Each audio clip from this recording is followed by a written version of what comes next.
ವಿಸಿಡಿ number 2343 ಖಗಡಿಯ Bihar. Murali ತಾರೀಖ್ 10-11-1966.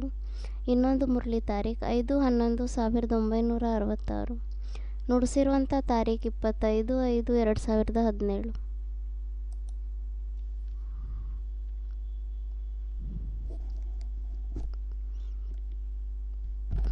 शंकर के लिए कहते हैं कि उसका जन्म देने वाला कोई माँ बाप नहीं. ಶಂಕರನಿಗೋಸ್ಕರ ಹೇಳ್ತಾರೆ ಅವರಿಗೆ ಜನ್ಮ ಕೊಡುವಂಥ ತಂದೆ ತಾಯಿ ಯಾರೂ ಇಲ್ಲ ಅಂತ. उसकी मृत्यु होते हुए किसी ने देखा नहीं. ಅವ್ರ ಮೃತ್ಯು ಆಗ್ತಾ ಇರೋದನ್ನು ಯಾರೂ ನೋಡಿಲ್ಲ. वो मृत्यु होते हुए क्यों नहीं देखा? ಆ ಮೃತ್ಯು ಆಗ್ತಾ ಇರೋದನ್ನ ಯಾರು ಯಾಕೆ ನೋಡಿಲ್ಲ? क्योंकि वो कालों का काल है, महाकाल है. ಏಕೆಂದ್ರೆ ಅವರು ಕಾಲಕ್ಕೂ ಸಹ ಕಾಲ ಮಹಾಕಾಲ ಆಗಿದ್ದಾರೆ. सारी दुनिया को काल के गाल में ले जाने वाला. ಇಡೀ ಪ್ರಪಂಚವನ್ನ ಕಾಲದಲ್ಲಿ ಕರ್ಕೊಂಡು ಹೋಗುವಂತವರಾಗಿದ್ದಾರೆ. को काल के गाल में ले जाने वाला कोई भी नहीं है. ಆದ್ರೆ ಅವರನ್ನ ಮೃತ್ಯು ಬಾಯಲ್ಲಿ ಕರ್ಕೊಂಡು ಹೋಗುವಂತವ್ರು ಯಾರೂ ಇಲ್ಲ. बेहद में क्या अर्थ है इसका? ಬೇಹದ್ದಿನಲ್ಲಿ ಇದರ ಅರ್ಥ ಏನಾಗಿದೆ? अनिश्चय रूपी मृत्यु में सारी आत्माएं, ಅಂದ್ರೆ ಅನಿಶ್ಚಯ ರೂಪಿ ಮೃತ್ಯುಯಲ್ಲಿ ಎಲ್ಲ ಆತ್ಮಗಳು अनिश्चय बुद्धि हो जाएंगी. ಅಂದ್ರೆ ಎಲ್ಲ ಆತ್ಮಗಳು ಅನಿಶ್ಚಯ ಬುದ್ಧಿ ಆಗೋಗ್ತಾರೆ. क्यों? क्योंकि माया और माया ने जिससे हाथ मिलाया वो ಯಾಕೆ? ಯಾಕೆಂದ್ರೆ ಮಾಯೆ ಮತ್ತೆ ಮಾಯೆ ಯಾರ ಜೊತೆ ಕೈಯನ್ನ ಸೇರಿಸ್ಕೊಂಡಿದೆ ಅವರು धरणी प्रकृति, ये दोनों बड़ी पावरफुल है. तो ಆ ಧರಣಿ ಮತ್ತೆ ಆ ಪ್ರಕೃತಿ ಅಂದ್ರೆ ಇಬ್ರು ತುಂಬಾ ಪವರ್ಫುಲ್ ಆಗಿದ್ದಾರೆ. माया इतनी पावरफुल नहीं है. ಮಾಯೆ ಅಷ್ಟೊಂದು ಪವರ್ಫುಲ್ ಆಗಿಲ್ಲ. क्यों? क्योंकि माया बाप के बच्चों के सामने थक चुकी. ಯಾಕೆ? ಯಾಕೆಂದ್ರೆ ಮಾಯೆ ಏನಿದೆ ಅದು ತಂದೆ ಮಕ್ಕಳ ಎದುರುಗಡೆ ಸುಸ್ತಾಗೋಗ್ಬಿಟ್ಟಿದೆ, तंग आ गई, ऐसे अव्यक्तवाणी में बोला. ತೊಂದರೆಗೊಳಗಾಗಿದೆ ಅಂತ ಅವ್ಯಕ್ತವಾಣಿಯಲ್ಲಿ ಹೇಳಿದ್ದಾರೆ ಈ ರೀತಿ. और फिर बाद में शरीर भी छोड़ दिया. ಮತ್ತೆ ಆಮೇಲೆ ಅವ್ರ ಶರೀರನು ಬಿಟ್ಬಿಟ್ರು. शरीर छोड़ दिया तो फिर माया ज्यादा चालाक है या जड़ प्रकृति ज्यादा चालाक है? ಮತ್ತೆ ಶರೀರ ಬಿಟ್ಬಿಟ್ಟಿದೆ ಅಂದ್ರೆ ಮಾಯೆ ಜಾಸ್ತಿ ಶಕ್ತಿಶಾಲಿ ಆಗಿದೆನಾ ಅಥವಾ ಪ್ರಕೃತಿ ಜಾಸ್ತಿ ಶಕ್ತಿಶಾಲಿ ಆಗಿದೆನಾ? माया ज्यादा चालाक है. ಮಾಯೆ ತುಂಬಾ ಜಾಸ್ತಿ ಚಾಲಾಕ ಆಗಿದೆ. तो माया बेटी जो है वो बाप की बेटी है ना. ಮತ್ತೆ ಬಾವಳ್ತಾರೆ ಮಾಯಾ ಬೇಟಿ ಯಾರಿದ್ದಾರೆ? ಅವ್ರ ತಂದೆ ಮಗಳಾಗಿದ್ದಾರೆ ಅಲ್ವಾ? है माया क्या है? बाप की बेटी है. ಮಾಯೆ ಏನಾಗಿದೆ? ತಂದೆ ಮಗಳಾಗಿದೆ. तो जो बाप की बेटी है ज्यादा चालाक होने की वजह से ಮತ್ತೆ ಯಾರು ತಂದೆ ಮಗಳಾಗಿದ್ದಾರೆ ಅವ್ರು ಜಾಸ್ತಿ ಚಾಲಾಕ ಆಗಿರೋ ಕಾರಣದಿಂದ उसने ये युक्ति निकाली ಅವರು ಈ ಯುಕ್ತಿಯನ್ನ ತೆಗೆದಿದ್ದಾರೆ. ಏನಂತ? कि जो बहुत पावरफुल रचना है ಅಂದ್ರೆ ಯಾರು ತುಂಬಾ ಜಾಸ್ತಿ ಪವರ್ಫುಲ್ ರಚನೆ ಆಗಿದ್ದಾರೆ, प्रकृति पति की, भगवान की, ಭಗವಂತ ಯಾರಿದ್ದಾರೆ ಪ್ರಕೃತಿಪತಿ ಅವರ ರಚನೆ ಆಗಿದ್ದಾರೆ, उसको हाथ में ले लो. ಮತ್ತೆ ಅವ್ರನ್ನ ಕೈಯಲ್ಲಿ ತಗೊಂಡ್ಬಿಡ್ತಾರೆ. तो उसने जो पृथ्वी जिसमें 5 तत्व विराजमान है, ಮತ್ತೆ ಆ ಪೃಥ್ವಿ ಏನಿದೆ ಯಾವುದರಲ್ಲಿ 5 ತತ್ವಗಳು ವಿರಾಜಮಾನ ಆಗಿದೆ. मुख्य तत्व है पृथ्वी.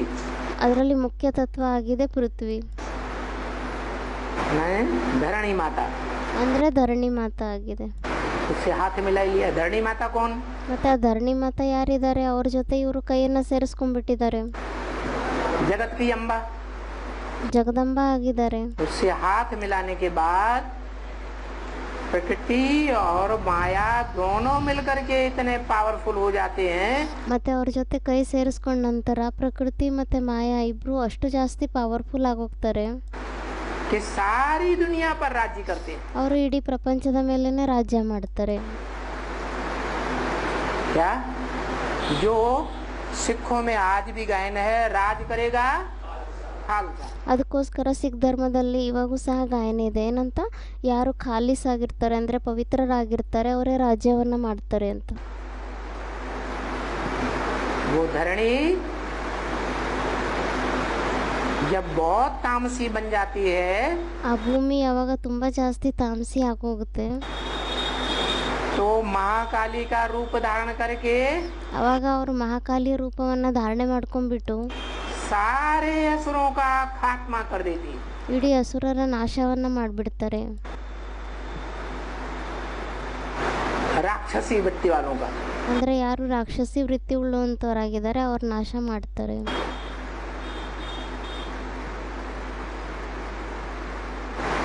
अभी कौन सा राज्य चल रहा है? ಮತ್ತು ಇವಾಗ ಯಾವ ರಾಜ್ಯ ನಡೀತಾ ಇದೆ? रावण राज्य यथा राजा तथा प्रजा। ರಾವಣ ರಾಜ್ಯದಲ್ಲಿ ಯಥಾ ರಾಜ ತಥಾ ಪ್ರಜೆಗಳು. तो सभी रावण राज्य में है ಮತ್ತೆ ಎಲ್ಲರೂ ರಾವಣ ರಾಜ್ಯದಲ್ಲಿದ್ದಾರಾ, या रावण राज्य से कोई बाहर है? ಅಥವಾ ಯಾರಾದರೂ ರಾವಣ ರಾಜ್ಯದಿಂದ ಹೊರಗಡೆ ಇದ್ದಾರಾ? तो सबके गले काटेगी, ಮತ್ತೆ ಅವ್ರು ಎಲ್ಲರ ಕತ್ತನ್ನು ಕಟ್ ಮಾಡ್ತಾರಾ, सबको अनिश्चय बुद्धि बनाएगी, ಎಲ್ಲರನ್ನು ಅನಿಶ್ಚಯ ಬುದ್ಧಿಯನ್ನಾಗಿ ಮಾಡ್ತಾರಾ, या कोई कोई को बनाएगी कोई कोई को नहीं बनाएगी? ಅಥವಾ ಕೆಲವರನ್ನು ಮಾಡ್ತಾರೆ ಕೆಲವರನ್ನು ಮಾಡಲ್ಲ, ಆ ಥರ ಇದೆ. है रुद्रमाला के मणकों को है उनको भी बनाएगी। ರುದ್ರಮಾಲೆ ಮಣಿಗಳು ಯಾರಿದ್ದಾರೆ ಅವ್ರನ್ನೂ ಸಹ ಮಾಡ್ತಾರೆ. फिर बचेगा कौन? ಮತ್ತೆ ಯಾರು ಉಳಿತಾರೆ? है एक क्यों बचेगा? ಯಾರು ಅಂದರೂ ಒಬ್ರು ಉಳಿತಾರೆ ಅಂತ. ಅದಕ್ಕೆ ಬಾಬಾ ಹೇಳ್ತಾರೆ ಒಬ್ರು ಯಾಕೆ ಉಳಿತಾರೆ? हाँ जो प्रकृति पति है वो किसी के प्रभाव में आने वाला नहीं है, सब धर्म पिता हैं। ಅದಕ್ಕೆ ಬಾಬಾ ಹೇಳ್ತಿದ್ದಾರೆ ಯಾರು ಪ್ರಕೃತಿ ಪತಿ ಆಗಿದ್ದಾರೆ ಅವ್ರು ಯಾರ ಪ್ರಭಾವದಲ್ಲೂ ಬರೋದಿಲ್ಲ. इस सृष्टि में उतरते हैं ಯಾವಾಗ ಎಲ್ಲ ಧರ್ಮಪಿತರು ಈ ಸೃಷ್ಟಿಯಲ್ಲಿ ಇಳಿತಾರೆ, तो जब उतरते हैं तब सत्व प्रधान होते हैं, ಮತ್ತೆ ಯಾವಾಗ ಅವ್ರು ಇಳಿತಾರೆ ಆವಾಗ ಅವರು ಸತ್ವ ಪ್ರಧಾನ ಆಗಿರ್ತಾರೆ. लेकिन जिसमें प्रवेश करते हैं ಆದರೆ ಅವ್ರು ಯಾರಲ್ಲಿ ಪ್ರವೇಶ ಮಾಡ್ತಾರೆ उसके संग के रंग में आकर नीचे गिरते हैं या नहीं गिरते हैं? ಅವರ ಸಂಜ್ಞಾ ರಂಗ್ನಲ್ಲಿ ಬಂದ್ಬಿಟ್ಟು ಕೆಳಗಡೆ ಬೀಳ್ತಾರೋ ಇಲ್ವೋ, प्रभावित होते हैं या नहीं होते हैं? ಅವರು ಪ್ರಭಾವಿತರಾಗ್ತಾರಾ ಇಲ್ವಾ? लेकिन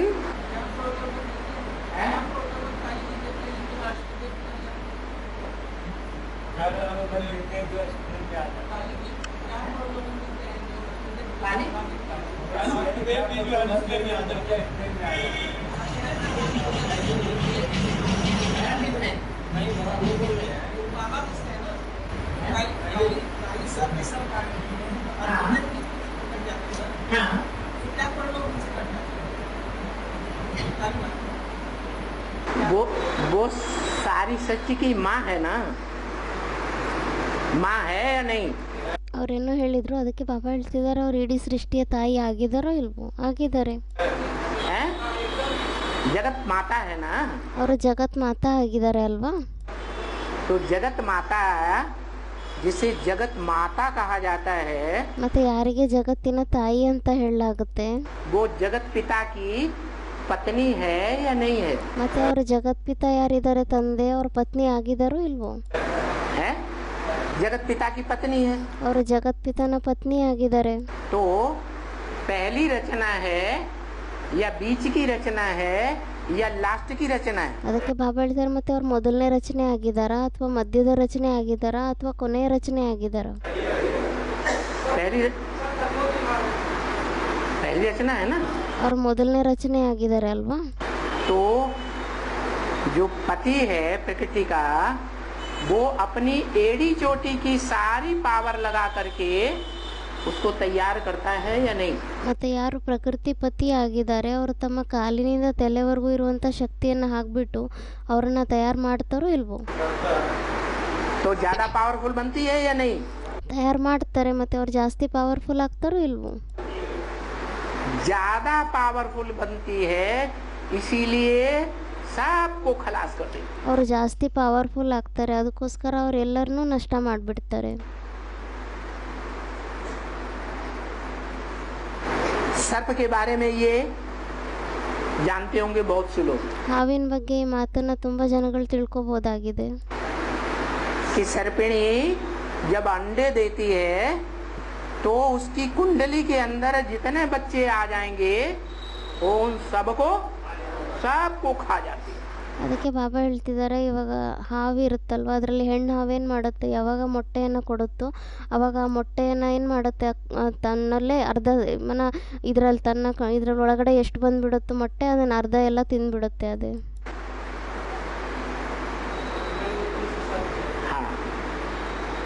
तो बड़बोली तो है ही, और आज की दुनिया में जो बड़े बड़े नेताएं हैं, ಅದಕ್ಕೆ ಬಾಬಾ ಹೇಳ್ತಿದ್ದಾರೆ, ಅವ್ರು ತುಂಬ ಜಾಸ್ತಿ ಒಟ ಅನ್ನೋರಂತೂ ಹಾಗೇ ಇದ್ದಾರೆ. ಅದೇ ಥರ ಇವಾಗಿನ ಪ್ರಪಂಚದಲ್ಲೂ ಯಾರು ತುಂಬ ಜಾಸ್ತಿ ದೊಡ್ಡ ದೊಡ್ಡ ನೇತಾ ಎಲ್ಲ ಇದ್ದಾರೆ. जोर जोर से बोल बोल करके सारी पब्लिक को अपने कंट्रोल में कर लेते हैं. ಜೋರಾಗಿ ಮಾತಾಡಿ ಇಡೀ ಪಬ್ಲಿಕ್ಕನ್ನು ತಮ್ಮ ಕಂಟ್ರೋಲಲ್ಲಿ ಮಾಡ್ಕೊಂಡ್ಬಿಡ್ತಾರೆ. उन सब नेताओं में मुखिया नेता कौन हुआ? ಮತ್ತೆ ಆ ಎಲ್ಲ ನೇತಾ ಯಾರೇ ಇದ್ದಾರೆ, ಅವರಲ್ಲಿ ಎಲ್ಲರಿಗಿಂತ ದೊಡ್ಡ ಮುಖ್ಯ ನೇತಾ ಯಾರಾಗಿದ್ದಾರೆ? जगदम्बा. उससे ज्यादा लंबी जीभ वाला और कोई हो ही नहीं सकता. ಜಗದಂಬನೇ ಆಗಿದ್ದಾರೆ. ಅವ್ರಿಗಿಂತ ಉದ್ದ ನಾಲ್ಗೆ ಇರೋರು, ಅವ್ರಿಗಿಂತ ಜಾಸ್ತಿ ಉದ್ದ ನಾಲ್ಗೆ ಇರೋರಂತೂ ಬೇರೆ ಯಾರೂ ಇಲ್ಲ. सोई जो गाल बजावा.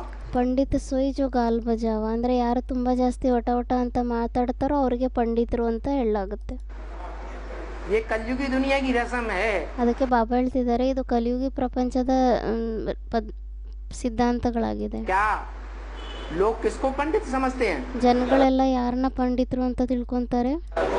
जो बहुत ज्यादा बोलने वाला हो उसको लोग समझते हैं ये बहुत पंडित है. ಯಾರು ತುಂಬ ಜಾಸ್ತಿ ಒಟ ಅಂತ ಮಾತಾಡೋರಾಗಿರ್ತಾರೆ ಅವರಿಗೆ ಜನಗಳು ತಿಳ್ಕೊಂತಾರೆ ಇವರು ತುಂಬ ಒಳ್ಳೆ ದೊಡ್ಡ ಪಂಡಿತರಾಗಿದ್ದಾರೆ ಅಂತ. और जो चुपचाप रहता है, कम बोलता है, ये बुद्धू है. ಯಾರು ಸುಮ್ಮನೆ ಇರ್ತಾರೆ, ಸ್ವಲ್ಪ ಕಡಿಮೆ ಮಾತಾಡ್ತಾರೆ, ಅವರಿಗೆ ಜನಗಳೇನು ತಿಳ್ಕೊತಾರೆ, ಇವರಂತೂ ಬುದ್ಧು ಆಗಿದ್ದಾರೆ, ಮೂರ್ಖರಾಗಿದ್ದಾರೆ ಅಂತ ತಿಳ್ಕೊತಾರೆ. तो कुछ नहीं जानता. ಇವರಿಗಂತೂ ಏನೂ ಗೊತ್ತೇ ಇಲ್ಲ ಅಂತ ಅನ್ಸುತ್ತೆ. तो सारी प्रकृति से सारे ही बच्चे प्रभावित हो जाते हैं. ಮತ್ತೆ ಆ ಪ್ರಕೃತಿಯಿಂದ ಎಲ್ಲ ಮಕ್ಕಳು ಪ್ರಭಾವಿತರಾಗೋಗ್ತಾರೆ. हिंदू हो, मुसलमान हो, सिख हो, ईसाई हो, ಹಿಂದೂ ಆಗಿರಲಿ, ಮುಸಲ್ಮಾನರಾಗಿರಲಿ, ಕ್ರಿಶ್ಚಿಯನ್ಸ್ ಆಗಿರಲಿ, ಸಿಖ್ ಆಗಿರಲಿ, सारे प्रभावित हो जाते हैं. माने ಎಲ್ಲರೂ ಪ್ರಭಾವಿತರಾಗೋಗ್ತಾರೆ. ಅಂದರೆ बाप से अनिश्चय बुद्धि हो जाते हैं. ಅಂದರೆ ಎಲ್ಲರೂ ತಂದೆಯಿಂದ ಅನಿಶ್ಚಯ ಬುದ್ಧಿ ಆಗೋಗ್ತಾರೆ. जो बाप से अनिश्चय बुद्धि होते हैं, ಯಾರು ತಂದೆಯಿಂದ ಅನಿಶ್ಚಯ ಬುದ್ಧಿ ಆಗ್ತಾರೆ, बाप के बड़े बड़े सहयोगी होते हैं. ತಂದೆಯ ದೊಡ್ಡ ದೊಡ್ಡ ಸಹಯೋಗಿಗಳಾಗಿರ್ತಾರೆ. उन सहयोगी रूपी भुजाओं को वो अपने कमर में बांध लेती है. ಆ ಸಹಯೋಗಿ ರೂಪಿ ಭುಜಗಳನ್ನು ಅವ್ರು ತಮ್ಮ ಸೊಂಟದಲ್ಲಿ ಕಟ್ಕೊಂಡ್ಬಿಡ್ತಾರೆ. क्या अपनी कमर की लज्जा बचाने के लिए क्या करती है? ಅವರು ತಮ್ಮ ಸೊಂಟದ ನಾಚಿಕೆಯನ್ನು ಉಳಿಸ್ಕೊಳ್ಳಿಕ್ಕೋಸ್ಕರ ಅವ್ರೇನು ಮಾಡ್ತಾರೆ, जो सहयोगी भुजाओं वाले बच्चे हैं, लंबी लंबी भुजाओं वाले, ಯಾರು ತಂದೆ ಸಹಯೋಗಿ ಮಕ್ಕಳಾಗಿರ್ತಾರೆ, ದೊಡ್ಡ ದೊಡ್ಡ ಸಹಯೋಗ ಕೊಡುವಂಥ ದೊಡ್ಡ ದೊಡ್ಡ ಕೈ ಉಳ್ಳುವಂಥ ಮಕ್ಕಳಾಗಿರ್ತಾರೆ. अर्जुन को दीर्घ बाहु कहा गया ना. ಅರ್ಜುನನ್ಗೆ ಹೇಳ್ತಾರೆ ಅಲ್ವಾ ದೀರ್ಘಬಾಹು ಅಂತ. तो बड़े बड़े सहयोगियों को अपने पक्ष में करके ಮತ್ತೆ ಅವರು ದೊಡ್ಡ ದೊಡ್ಡ ಸಹಯೋಗಿಗಳನ್ನ ತಮ್ಮ ಪಕ್ಷದಲ್ಲಿ ಮಾಡ್ಕೊಂಡ್ಬಿಟ್ಟು अपनी जो कमजोरी है उसको छुपा लेती है. ತಮ್ಮಲ್ಲೇನು ಕಡಿಮೆ ಇದೆ, ಕೊರತೆ ಇದೆ, ಅದನ್ನು ಅವ್ರು ಬಚ್ಚಿಟ್ಕೊಂಡ್ಬಿಡ್ತಾರೆ. और बाप को बदनाम कर देती है. ಮತ್ತೆ ತಂದೆ ಹೆಸರನ್ನ ಕೆಡಿಸ್ಬಿಡ್ತಾರೆ.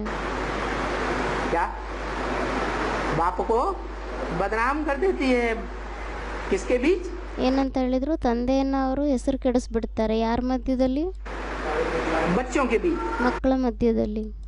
तो कितने बच्चे हैं प्रकृति के? ಮತ್ತೆ ಪ್ರಕೃತಿಯ ಎಷ್ಟು ಮಕ್ಕಳಾಗಿದ್ದಾರೆ?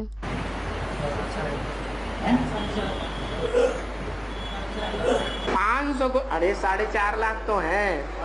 ಯಾರು ಅಂದ್ರು 4.5 ಲಕ್ಷ ಅಂತ. ಅದಕ್ಕೆ ಬಾಬಾ ಹೇಳ್ತಿದ್ದಾರೆ 4.5 ಲಕ್ಷ ಅಂತೂ ಇದ್ದೇ ಇದ್ದಾರೆ. ಆದರೆ जब जगदम्बा है तो 4.5 लाख ही बच्चे हैं. ಆದರೆ ಯಾವಾಗ ಜಗದಂಬನ ಮಾತು ನಡೀತಾ ಇದೆ, ಅವರಿದ್ದಾರೆ ಅಂದರೆ 4.5 ಲಕ್ಷ ಅಷ್ಟೇ ಉಳಿತಾರ? सारा जगत उसके बच्चे हैं. ಇಡೀ ಜಗತ್ತೇ ಅವ್ರ ಮಗು ಆಗಿದೆ. तो सबको निश्चय बुद्धि बनाती है ಮತ್ತೆ ಎಲ್ಲರನ್ನೂ ಅವ್ರ ಅನಿಶ್ಚಯ ಬುದ್ಧಿಯನ್ನಾಗಿ ಮಾಡ್ತಾರೆ. और अंत तक बनाती रहेगी. ಮತ್ತೆ ಅಂತ್ಯದವರೆಗೂ ಅವ್ರು ಮಾಡ್ತಾನೆ ಇರ್ತಾರೆ. क्या कहाँ तक बनाती रहेगी? ಎಲ್ಲಿವರೆಗೂ ಮಾಡ್ತಾ ಇರ್ತಾರೆ? अंत तक बनाती रहेगी। ಅಂತ್ಯದವರೆಗೂ ಮಾಡ್ತಾ ಇರ್ತಾರೆ. अभी तो शूटिंग हो रही है, ಈಗಂತೂ ಶೂಟಿಂಗ್ ಆಗ್ತಾ ಇದೆ, रिहर्सल हो रही है। ರಿಹರ್ಸಲ್ ನಡೀತಾ ಇದೆ. इस रिहर्सल के लिए शास्त्रों में लिखा है ಈ ರಿಹರ್ಸಲಿಗೋಸ್ಕರ ಶಾಸ್ತ್ರಗಳಲ್ಲಿ ಬರೆದಿದ್ದಾರೆ कि ब्रह्मा ने 4 बार ब्राह्मणों की दुनिया की सृष्टि रची। ಬ್ರಹ್ಮ 4 ಸತಿ ಬ್ರಾಹ್ಮಣರ ಸೃಷ್ಟಿಯನ್ನು ರಚನೆ ಮಾಡ್ತಾರೆ. लेकिन 3 बार पसंद नहीं आई ಆದರೆ 3 ಸತಿ ಅವ್ರಿಗೆ ಇಷ್ಟನೇ ಆಗಲಿಲ್ಲ. और तीनों बार उस सृष्टि को नष्ट कर दिया। ಮತ್ತೆ 3 ಸತಿ ಆ ಸೃಷ್ಟಿಯನ್ನು ನಷ್ಟ ಮಾಡಿಬಿಟ್ರು. शूटिंग होती है, देखने में आता है। ಮತ್ತೆ ಅದರದ್ದು ಸಹ ಶೂಟಿಂಗ್ ಆಗುತ್ತೆ, ಈ ರೀತಿ ನೋಡ್ಲಿಕ್ಕೆ ಕಾಣಿಸುತ್ತೆ. ओम मंडली जो ब्राह्मणों की सृष्टि रची गई, ಓಂ ಮಂಡಲಿ ಏನು ಬ್ರಾಹ್ಮಣರ ಸೃಷ್ಟಿಯನ್ನು ರಚನೆ ಮಾಡಲಾಗಿತ್ತು, वो 36-37 में रची गई ಅದಂತೂ 36-37ರಲ್ಲಿ ರಚನೆ ಮಾಡಲಾಗಿತ್ತು. और 42-45 के बीच में ध्वस्त हो गई। हुई या नहीं हुई? ಮತ್ತು ಆ ರಚನೆ ಮಾಡಿರೋ ಸೃಷ್ಟಿ ಏನಿದೆ ಅದು 42-45ನೇ ಇಸ್ವಿ ಮಧ್ಯದಲ್ಲಿ ನಷ್ಟ ಆಗೋಯ್ತು. हुई या नहीं हुई? ಆಯಿತೋ ಇಲ್ವೋ? फिर दूसरी सृष्टि रची ಮತ್ತೆ ಎರಡನೇ ಸೃಷ್ಟಿಯನ್ನು ರಚನೆ ಮಾಡಿದರು सन 47 में। 47ನೇ ಇಸ್ವಿಯಲ್ಲಿ. पहली सृष्टि नेस्त नाबूद हो गई ओम मंडली, और दूसरी सृष्टि का नाम पड़ा ब्रह्मा कुमारी ईश्वरीय विश्वविद्यालय। तो ಮೊದಲನೇ ಸೃಷ್ಟಿ ಏನಿದೆ ಅದು ನಾಶ ಆಗೋಯ್ತು, ಓಂ ಮಂಡಲಿ ಅಂತ ಏನು ಸ್ಥಾಪನೆ ಆಗಿತ್ತು ಅದು. ಆಮೇಲೆ 47ನೇ ಇಸ್ವಿಯಲ್ಲಿ ಇನ್ನೊಂದು ಸೃಷ್ಟಿ ಏನು ರಚನೆ ಆಯಿತು, ಎರಡನೇ ಸೃಷ್ಟಿ, ಅದರ ಹೆಸರು ಏನಂತ ಬಿತ್ತು, ಬ್ರಹ್ಮಕುಮಾರಿ ಈಶ್ವರೀಯ ವಿಶ್ವವಿದ್ಯಾಲಯ ಅಂತ ಹೆಸರು ಬಂತು. ब्राह्मणों की सृष्टि थी ना, ಅದು ಸಹ ಬ್ರಾಹ್ಮಣರ ಸೃಷ್ಟಿ ಆಗಿತ್ತು ಅಲ್ವಾ. वो सृष्टि भी ब्रह्मा बाबा के शरीर छोड़ने के बाद ಆ ಸೃಷ್ಟಿನೂ ಸಹ ಬ್ರಹ್ಮ ಬಾಬಾ ಶರೀರ ಬಿಟ್ಟ ನಂತರ विघटन होना शुरू हो गई। ವಿಘಟನೆ ಆಗಲಿಕ್ಕೆ ಆರಂಭ ಆಗೋಯ್ತು. प्रूफ मुरली में दिया। ಅದರದ್ದು ಸಹ ಪ್ರೂಫ್ ಕೊಟ್ಟಿದ್ದಾರೆ ಮುರಳಿಗಳಲ್ಲಿ. द्वापर युग से जब और धर्म आते हैं, धर्म पिताएं आते हैं, ದ್ವಾಪರ ಯುಗದಿಂದ ಯಾವಾಗ ಬೇರೆ ಬೇರೆ ಧರ್ಮಗಳು ಬರ್ತಾರೆ ಮತ್ತೆ ಧರ್ಮಪಿತರು ಬರ್ತಾರೆ, तो अपना अपना प्रोविंस अलग अलग कर लेते हैं। ಅವಾಗ ಅವರು ತಮ್ಮ ತಮ್ಮ ಪ್ರಾವಿನ್ಸ್ ಅನ್ನ ಬೇರೆ ಬೇರೆ ಮಾಡ್ಕೊಂಡ್ಬಿಡ್ತಾರೆ. अरब देश अलग हो गया, ಅರಬ್ ದೇಶನೇ ಬೇರೆ ಆಗೋಗುತ್ತೆ, भारत देश अलग हो गया। ಭಾರತ ದೇಶ ಬೇರೆ ಆಗೋಗುತ್ತೆ. ऐसे ही ब्रह्मा बाबा के शरीर छोड़ने के बाद ಅದೇ ರೀತಿ ಬ್ರಹ್ಮ ಬಾಬಾ ಶರೀರ ಬಿಟ್ಟ ನಂತರ ब्रह्मा कुमारियों ने, जो ब्रह्मा बाबा के समय में सारे देश के सेंटर्स का संचालन माउंट आबू से होता था, ಅಂದರೆ ಬ್ರಹ್ಮ ಬಾಬಾ ಹೋದ ನಂತರನೂ ಸಹ ಇಡೀ ಬ್ರಹ್ಮಕುಮಾರಿ ಸೆಂಟರ್ಗಳು ಏನೇ ಇದೆ ಅದರ ಸಂಚಾಲನೆ ಏನಿದೆ ಅದು ಮೌಂಟ್ ಆಬೂ ಇಂದಾನೇ ಆಗ್ತಾ ಇತ್ತು. वो ब्रह्मा कुमारियां आपस में भिड़ गई और उन्होंने अपने अपने जोन अलग अलग कर दिए। ಆಮೇಲೆ ಬ್ರಹ್ಮವ ಶರೀರ ಬಿಟ್ಟು ಹೋದ ನಂತರ ಏನಾಯ್ತು, ಬ್ರಹ್ಮಕುಮಾರ್ ಕುಮಾರಿಯರೆಲ್ಲ ಪರಸ್ಪರದಲ್ಲಿ ಜಗಳ ಆಡ್ಕೊಂಡು ಗಲಾಟೆ ಮಾಡಿಕೊಂಡು ತಮ್ಮ ತಮ್ಮ ಝೋನ್ಗಳನ್ನು ಪ್ರಾವಿನ್ಸ್ ಬೇರೆ ಬೇರೆ ಮಾಡ್ಕೊಂಡ್ಬಿಟ್ರು, जोनल इंचार्ज बन गए। ಝೋನಲ್ಲಿ ಇನ್ಚಾರ್ಜ್ಗಳಾಗೋಗ್ಬಿಟ್ರು. यज्ञ की हिस्ट्री उठा के देख लो। ಬೇಕಾದರೆ ಯಜ್ಞದ ಹಿಸ್ಟ್ರಿನ ತಗೊಂಡ್ಬಿಟ್ಟು ನೋಡಿ.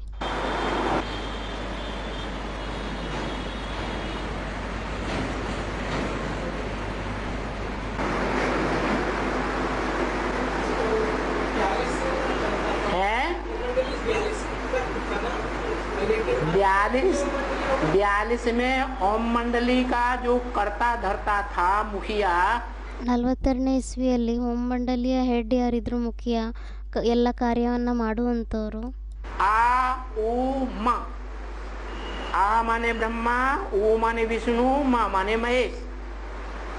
उन तीनों में बड़ा कौन? ಆ ಉ ಮ ಅಂತ ಹೇಳಲಾಗುತ್ತೆ ಅಲ್ವಾ. ಆ ಅಂದರೆ ಬ್ರಹ್ಮ, ಉ ಅಂದರೆ ವಿಷ್ಣು, ಮ ಅಂದರೆ ಮಹೇಶ್. ತೋ ಅದಕ್ಕೆ ಬಾಬಾ ಹೇಳ್ತಾರೆ ಮತ್ತೆ ಇಲ್ಲಿ 3 ಜನರಲ್ಲಿ ದೊಡ್ಡವ್ರು ಯಾರಾದರು? महेश जो करता धरता था उसकी लाश भी गुम कर दी। ಯಾರು ಮಹೇಶ್ ಆಗಿದ್ದಾರೆ, ಎಲ್ಲ ಮಾಡುವಂಥವ್ರು, ಜವಾಬ್ದಾರಿಯನ್ನು ತಗೊಳ್ಳೋವಂಥವ್ರು ಯಾರಾಗಿದ್ರು ಅವ್ರದ್ದು ಹೆಣನೂ ಸಹ ಕಳ್ಕೊಂಡ್ಬಿಡ್ತಾರೆ, ಕಳೆದಾಕ್ಬಿಡ್ತಾರೆ. खड़ा खलास हो गया। ಅಂದರೆ ಅವ್ರು ನಷ್ಟ ಆಗೋಗ್ಬಿಟ್ರು ಅಂತ.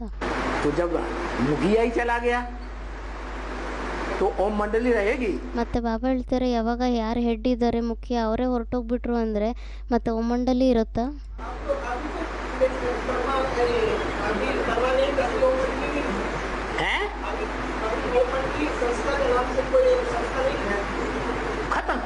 वो ಬ್ರಾಹ್ಮಣ की सृष्टि खलास कर दी ना। ಅದಕ್ಕೆ ಬಾಬಾ ಹೇಳ್ತಿದ್ದಾರೆ ಆ ಬ್ರಾಹ್ಮಣರ ಸೃಷ್ಟಿಯನ್ನ ನಷ್ಟ ಮಾಡಿಬಿಟ್ರು ಅಲ್ವಾ? शास्त्रों में यही तो आया है ಶಾಸ್ತ್ರದಲ್ಲಿ ಇದೇ ಬಂದಿದೆ ಅಲ್ವಾ? कि ब्राह्मणों की 3 सृष्टि रची गई, ಬ್ರಾಹ್ಮಣರ 3 ಸೃಷ್ಟಿಯನ್ನ ರಚನೆ ಮಾಡಲಾಗಿದೆ ಅಂತ. जो खलास कर दी, पसंद नहीं आई। ಅದು ಇಷ್ಟ ಆಗಲಿಲ್ಲ, ಆವಾಗ ಮತ್ತೆ ಅದನ್ನ ನಷ್ಟ ಮಾಡಿಬಿಟ್ರು. दूसरी सृष्टि रची सन 47 में, ಎರಡನೇ ಸೃಷ್ಟಿಯನ್ನ ಸ್ಥಾಪನೆ ಮಾಡಿದ್ರು 47ನೇ ಇಸ್ವಿಯಲ್ಲಿ. ब्रह्मा के द्वारा ब्रह्मा कुमारी विद्यालय, ಬ್ರಹ್ಮನ ಮುಖಾಂತರ ಬ್ರಹ್ಮಕುಮಾರಿ ವಿದ್ಯಾಲಯ ಅಂತ ರಚನೆ ಮಾಡಿದ್ರು. वो 69 में शरीर छूट गया। ಅವರಂತೂ 69ನೇ ಇಸ್ವಿಯಲ್ಲಿ ಶರೀರ ಬಿಟ್ಬಿಟ್ರು ಬ್ರಹ್ಮ ಬಾಬಂದು. तो विघटन शुरू हो गया, रिजल्ट सामने आया। ಮತ್ತೆ ಅವಾಗ ವಿಘಟನೆ ಆರಂಭ ಆಗೋಗ್ಬಿಡ್ತು. ಬ್ರಹ್ಮ ಬಾಬಾ ಶರೀರ ಬಿಟ್ಬಿಟ್ರು. ಮತ್ತೆ ಅದ್ರ ರಿಸಲ್ಟ್ ಏನಾಯ್ತು? ಎದುರುಗಡೆ ಏನ್ ಬಂತು? कि अपना अपना जोन ब्रह्मा कुमारियों ने अलग अलग कर लिया। विघटन हुआ कि नहीं? ಬ್ರಹ್ಮಕುಮಾರಿಯರೆಲ್ಲ ತಮ್ಮ ತಮ್ಮ ಝೋನ್ ಅನ್ನ ಬೇರೆ ಬೇರೆ ಮಾಡ್ಕೊಂಡ್ಬಿಟ್ರು. ಇದು ಒಂದು ಪ್ರಕಾರದಲ್ಲಿ ವಿಘಟನೆ ಆಯ್ತು ಇಲ್ವೋ? विघटन हुआ, ಇದು ಸಹ ಒಂದು ಪ್ರಕಾರದಲ್ಲಿ ವಿಘಟನೆ ಆಯ್ತು. वो विघटन उसकी लास्ट स्टेज जो है, ಮತ್ತೆ ಆ ವಿಘಟನೆ ಏನಿದೆ ಅದರ ಲಾಸ್ಟ್ ಸ್ಟೇಜ್ ಏನಿದೆ उसकी भी घोषणा मुरली में कर दी। ಅದ್ರದ್ದು ಸಹ ಘೋಷಣೆಯನ್ನ ಮುರಳಿಯಲ್ಲಿ ಮಾಡಿಬಿಟ್ಟಿದ್ದಾರೆ. क्या 10 वर्ष में पुरानी दुनिया का विनाश, ಏನಂತ ಮಾಡಿಬಿಟ್ಟಿದ್ದಾರೆ? 10 ವರ್ಷದಲ್ಲಿ ಹಳೆ ಪ್ರಪಂಚದ ವಿನಾಶ और नई दुनिया की स्थापना हो जाएगी। ಮತ್ತೆ ಹೊಸ ಪ್ರಪಂಚದ ಸ್ಥಾಪನೆ ಆಗೋಗ್ಬಿಡುತ್ತೆ. 66 की मुरली में बोला। 66ನೇ ಇಸ್ವಿಯ ಮುರಳಿಯಲ್ಲಿ ಹೇಳಿದ್ದಾರೆ. तो 76 में क्या हुआ? ब्राह्मणों की दुनिया में ब्रह्मा कुमारी ईश्वरी विश्वविद्यालय विघटन को प्राप्त होने लगा। ಮತ್ತೆ 76ನೇ ಇಸ್ವಿಯಲ್ಲಿ ಏನಾಯ್ತು? ಬ್ರಾಹ್ಮಣರ ಪ್ರಪಂಚದಲ್ಲಿ ಬ್ರಹ್ಮಕುಮಾರಿ ಈಶ್ವರಿ ವಿಶ್ವವಿದ್ಯಾಲಯ ಅಂತ ಏನಿತ್ತು ಅದರದ್ದು ಸಹ ವಿಘಟನೆ ಆಗ್ಲಿಕ್ಕೆ ಆರಂಭ ಆಗೋಗ್ಬಿಡ್ತು. और एडवांस पार्टी शुरू हो गई। ಮತ್ತೆ ಅವಾಗಿನಿಂದ ಅಡ್ವಾನ್ಸ್ ಪಾರ್ಟಿ ಅನ್ನೋದು ಆರಂಭ ಆಗೋಯ್ತು. क्या मुखिया भी प्रत्यक्ष हो गया। ಏನಂತ ಹೇಳಿದ್ರು? ಹೆಡ್ ಯಾರಿದ್ದಾರೆ ಅವರು ಸಹ ಪ್ರತ್ಯಕ್ಷ ಆಗ್ಬಿಟ್ರು. बाप का प्रत्यक्षता वर्ष मनाया गया ತಂದೆಯ ಪ್ರತ್ಯಕ್ಷತಾ ವರ್ಷವನ್ನ ಆಚರಿಸಲಾಗಿತ್ತು सन 76 को। तो मनुष्य सृष्टि का बाप कौन? 76ನೇ ಇಸ್ವಿಗೆ. ಅದಕ್ಕೆ ಬಾಬಾ ಹೇಳ್ತಿದ್ದಾರೆ ಮತ್ತೆ ಮನುಷ್ಯ ಸೃಷ್ಟಿಯ ತಂದೆ ಯಾರಾಗಿದ್ದಾರೆ? वही जगत पिता, ಅವರೇ ಆಗಿದ್ದಾರೆ ಜಗತ್ಪಿತ. उसके प्रत्यक्ष होने पर कैसे प्रत्यक्ष होना? ಅವ್ರ ಪ್ರತ್ಯಕ್ಷ ಆದಾಗ ಯಾವ ರೀತಿ ಪ್ರತ್ಯಕ್ಷ ಆಗೋ ಮಾತು? आप मुए मर गई दुनिया। ಆಪ್ ಮುಯೆ ಮರ್ ಗई ದುನಿಯಾ ಅಂತ ಹೇಳ್ತಾರೆ ಅಲ್ವಾ? उस पुरानी ब्राह्मणों की सृष्टि से उसने अपना मोह तोड़ लिया। ಆ ಹಳೆ ಬ್ರಾಹ್ಮಣರ ಸೃಷ್ಟಿಯಿಂದ ಅವರು ತಮ್ಮ ಮೋಹವನ್ನ ನಷ್ಟ ಮಾಡ್ಕೊಂಡ್ಬಿಡ್ತಾರೆ. जैसे कि पुरानी दुनिया खलास हो गई, ಆವಾಗ ಒಂದು ಪ್ರಕಾರದಲ್ಲಿ ಹಳೆ ಪ್ರಪಂಚ ನಷ್ಟ ಆಗೋಗ್ಬಿಡುತ್ತೆ. ब्राह्मणों की दुनिया खलास हुई ಬ್ರಾಹ್ಮಣರ ಪ್ರಪಂಚ ನಷ್ಟ ಆಗುತ್ತೆ. और नई दुनिया ब्राह्मणों की एडवांस पार्टी शुरू हो गई। ಮತ್ತೆ ಬ್ರಾಹ್ಮಣರ ಹೊಸ ಪ್ರಪಂಚ ಏನಿದೆ ಅಡ್ವಾನ್ಸ್ ಪಾರ್ಟಿ ಅದು ಆರಂಭ ಆಗೋಗುತ್ತೆ. जिसे रुद्रवत्सों की दुनिया कहें। ಅದಕ್ಕೆ ರುದ್ರ ಮಕ್ಕಳ ಪ್ರಪಂಚ ಅಂತ ಹೇಳಲಾಗುತ್ತೆ.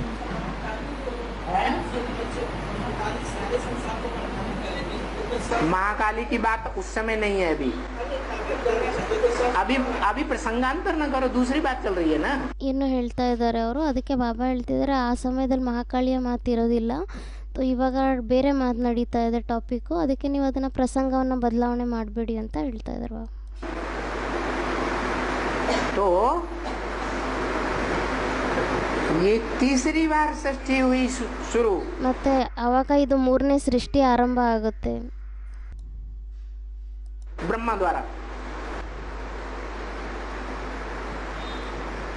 और दूसरी बार रची हुई सृष्टि खलास हो गई। ಮತ್ತು ಅದು ಮೊದಲನೇ ಸತಿ ಮಾಡಿದ್ದಾಗಿತ್ತು ಬ್ರಹ್ಮನ ಮುಖಾಂತರ. ಅದರ ನಂತರ ಎರಡನೇ ಸೃಷ್ಟಿ ಏನು ಸ್ಥಾಪನೆ ಮಾಡಿದ್ರು ಅದು ಸಹ ಮುಗ್ದೋಗ್ಬಿಡುತ್ತೆ. खलास हुई या नहीं हुई? ಅದು ಸಹ ನಷ್ಟ ಆಗುತ್ತೋ ಇಲ್ವೋ? हुई। ಅದು ಸಹ ನಷ್ಟ ಆಗೋಗ್ಬಿಡುತ್ತೆ. तीसरी ब्राह्मणों की सृष्टि शुरू हुई। ಮತ್ತೆ ಮೂರನೇ ಬ್ರಾಹ್ಮಣರ ಸೃಷ್ಟಿ ಆರಂಭ ಆಗುತ್ತೆ. उसके लिए भी ये मुरली में बोल दिया। ಅದಕ್ಕೋಸ್ಕರನೂ ಸಹ ಮುರಳಿಯಲ್ಲಿ ಹೇಳ್ಬಿಟ್ಟಿದ್ದಾರೆ ಏನಂತ, तुम बच्चों को, किनसे कहा तुम बच्चे? ನೀವು ಮಕ್ಕಳಿಗೆ, ನೀವು ಮಕ್ಕಳು ಅಂತ ಹೇಳ್ಬಿಟ್ಟು ಯಾರ ಹತ್ರ ಹೇಳ್ತಾ ಇದ್ದಾರೆ? रुद्रमाला के मणकों से कहा तुम बच्चे। ರುದ್ರಮಾಲೆ ಮಣಿಗಳು ಯಾರಿದ್ದಾರೋ ಅವ್ರ ಹತ್ರ ಹೇಳಿದ್ರು ನೀವು ಮಕ್ಕಳು ಅಂತ ಹೇಳಿ. तुम बच्चों को तमो प्रधान से सतो प्रधान बनने में 40 से 50 वर्ष लगते हैं। ನೀವು ಮಕ್ಕಳಿಗೆ ತಮೋ ಪ್ರಧಾನದಿಂದ ಸತೋ ಪ್ರಧಾನ ಆಗ್ಲಿಕ್ಕೋಸ್ಕರ 40ರಿಂದ 50 ವರ್ಷ ಹಿಡಿಯುತ್ತೆ ಅಂತ ಹೇಳಿದ್ದಾರೆ. तो बताओ कब पूरे होते हैं? ಮತ್ತೆ ಹೇಳಿ ಅದು ಯಾವಾಗ ಪೂರ್ತಿ ಆಗುತ್ತೆ ಅಂತ. है 2017-18, 2017-18ರಲ್ಲಿ. क्योंकि 76 था बाप का प्रत्यक्षता वर्ष, ಯಾಕೆಂದ್ರೆ 76ನೇ ಇಸ್ವಿ ಆಗಿತ್ತು ತಂದೆಯ ಪ್ರತ್ಯಕ್ಷತಾ ವರ್ಷ. 77 था संपूर्णता वर्ष। ಮತ್ತೆ 77ನೇ ಇಸ್ವಿ ಆಗಿತ್ತು ಸಂಪೂರ್ಣತಾ ವರ್ಷ. तो 2017-18 ಮತ್ತೆ 2017-18ರ ಮಾತು. जो टाइम है वो है तीसरी जो ब्राह्मणों की सृष्टि रची गई। ಮತ್ತೆ ಆ ಟೈಮ್ ಏನಾಗಿದೆ, ಮೂರನೇ ಸತಿ ಬ್ರಾಹ್ಮಣರ ಸೃಷ್ಟಿಯನ್ನ ಏನು ರಚನೆ ಮಾಡಲಾಗಿತ್ತು वो भी खलास। ಅದು ಸಹ ನಷ್ಟ ಆಗೋಗ್ಬಿಡುತ್ತೆ. अभी टाइम चल रहा है, ಇವಾಗ ಟೈಮ್ ನಡೀತಾ ಇದೆ. वही टाइम चल रहा है जो रुद्रमाला की दुनिया में 98 में, ಇವಾಗ ಅದೇ ಟೈಮ್ ನಡೀತಾ ಇದೆ ಯಾವುದು ರುದ್ರಮಾಲೆ ಮಣಿಗಳಲ್ಲಿ 98ನೇ ಇಸ್ವಿಯಲ್ಲಾಗಿತ್ತು. भूकंप आया था। ಅಂದ್ರೆ ಅವಾಗ ಏನು ಭೂಕಂಪ ಆಗಿತ್ತು? क्या आधा विनाश हुआ था। ಅವಾಗ ಏನಾಗಿತ್ತು? ಅರ್ಧ ವಿನಾಶ ಆಗಿತ್ತು. 40-50 सरेंडर हैंड्स भाग गए। 40-50 ಜನ ಸರೆಂಡರ್ ಹ್ಯಾಂಡ್ಸ್ ಯಾರಿದ್ರು ಅವರೆಲ್ಲ ಓಡೋಗ್ಬಿಟ್ರು. अर्धवार्षिक परीक्षा हो गई। परीक्षा सदा काल की होती है। ಅಂದ್ರೆ ಅರ್ಧ ವರ್ಷದ ಪರೀಕ್ಷೆ ಆಗೋಯ್ತು. ಅದಕ್ಕೆ ಬಾಬಾ ಹೇಳಿದ್ರೆ ಪರೀಕ್ಷೆ ಯಾವಾಗ ಆರಂಭ ಆಗುತ್ತೆ, या थोड़े समय की होती है? ಅವಾಗ ಅದು ಸ್ವಲ್ಪ ಸಮಯದಿರುತ್ತಾ ಜಾಸ್ತಿ ಸಮಯದಿರುತ್ತಾ? थोड़े समय की परीक्षा हुई। ಸ್ವಲ್ಪ ಸಮಯದ ಪರೀಕ್ಷೆ ಆಗಿತ್ತು. भागने वाले भाग गए, ಓಡೋಗುವಂಥವ್ರು ಓಡೋಗ್ಬಿಟ್ರು. परीक्षा हो गई, ठहरने वाले ठहर गए। ಪರೀಕ್ಷೆ ಆಗೋಗ್ಬಿಡ್ತು, ಮತ್ತೆ ಉಳ್ಕೊಳ್ಳೋಂಥವ್ರು ಉಳ್ಕೊಂಡ್ಬಿಟ್ರು. द्वापर के अंत में क्या होता है? ದ್ವಾಪರ ಯುಗದ ಅಂತ್ಯದಲ್ಲಿ ಏನಾಗುತ್ತೆ? ब्राह्मण। वो त्रेता के अंत में क्या होता है? द्वापर की शुरुआत में। ತ್ರೇತಾಯುಗದ ಅಂತ್ಯ ಮತ್ತೆ ದ್ವಾಪರ ಯುಗದ ಆರಂಭದಲ್ಲಿ ಬ್ರಾಡ್ ರಾಮದಲ್ಲಿ ಏನಾಗುತ್ತೆ? आधा विनाश होता है। ಅರ್ಧ ವಿನಾಶ ಆಗುತ್ತೆ. तो शूटिंग हुई कि नहीं? ಮತ್ತೆ ಶೂಟಿಂಗ್ ಆಯ್ತೋ ಇಲ್ವೋ? बीज रूप आत्माओं की दुनिया में ಬೀಜರೂಪ ಆತ್ಮಗಳ ಪ್ರಪಂಚದಲ್ಲಿ ऐसे ही जब ये शूटिंग हुई, ಅದೇ ರೀತಿ ಯಾವಾಗ ಈ ಶೂಟಿಂಗ್ ಆಗುತ್ತೆ उस समय तिथि तारीख देखी जाए। ಆ 15 अगस्त ಮತ್ತೆ ಆ ಸಮಯದಲ್ಲಿ ಒಂದು ವೇಳೆ ತಿಥಿ ತಾರೀಖನ್ನು ನೋಡಿದರೆ ಬರುತ್ತೆ ಏನು? ಆಗಸ್ಟ್ 15ನೇ ತಾರೀಕು जन्माष्टमी का दिन था। ಜನ್ಮಾಷ್ಟಮಿಯ ದಿನ ಆಗಿರುತ್ತೆ. जिसके लिए शास्त्रों में लिखा है ಅದಕ್ಕೋಸ್ಕರ ಶಾಸ್ತ್ರಗಳಲ್ಲೂ ಸಹ ಬರೆದಿದ್ದಾರೆ कि कृष्ण भगवान ने गीता कब सुनाई? ಕೃಷ್ಣ ಭಗವಂತ ಯಾರಿದ್ದಾರೆ ಅವರು ಗೀತೆಯನ್ನು ಯಾವಾಗ ಹೇಳಿದ್ದು? महाभारत युद्ध कब हुआ? ಮಹಾಭಾರತ ಯುದ್ಧ ಯಾವಾಗ ಆಯ್ತು?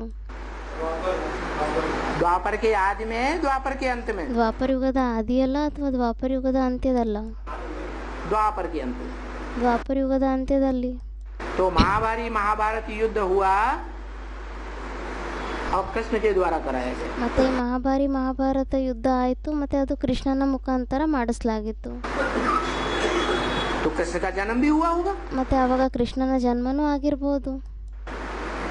नहीं, द्वापर के अंत में कृष्ण का जन्म हुआ होगा कि नहीं? ಕೇಳ್ತಾ ಇದ್ದಾರೆ ಬಾಬಾ, ಮತ್ತೆ ದ್ವಾಪರ ಯುಗದ ಅಂತ್ಯದಲ್ಲಿ ಮತ್ತೆ ಕೃಷ್ಣನ ಜನ್ಮ ಆಗಿರ್ಬೋದಾ ಇಲ್ವಾ?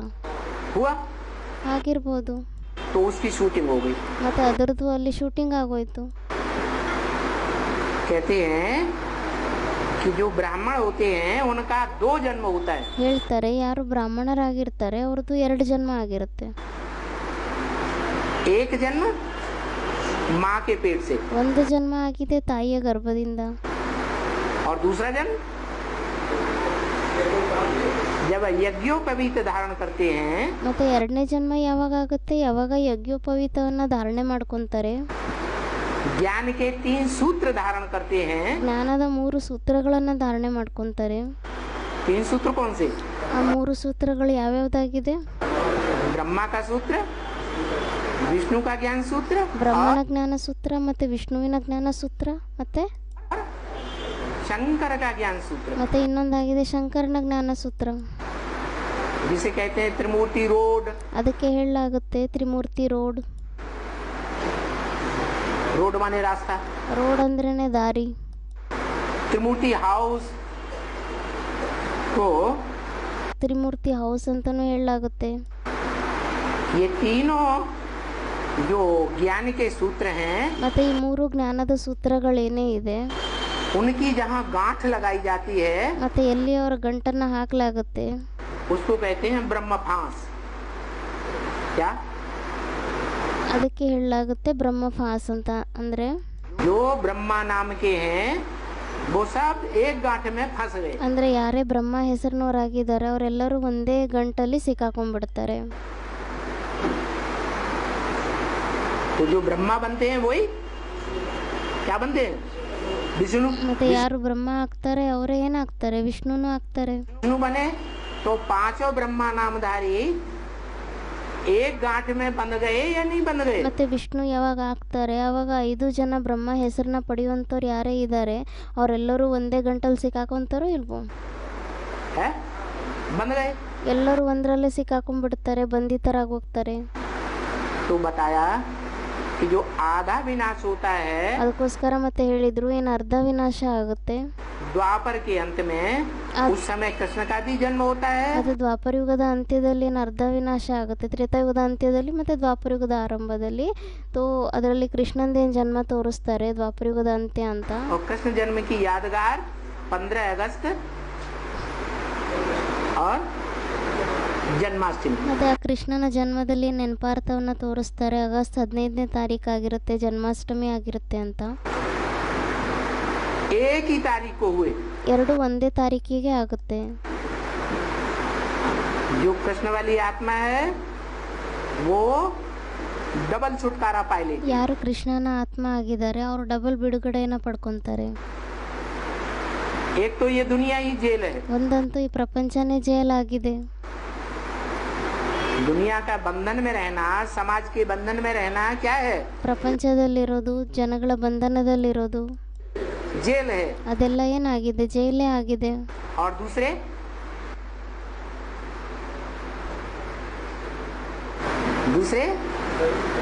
हैं? नहीं,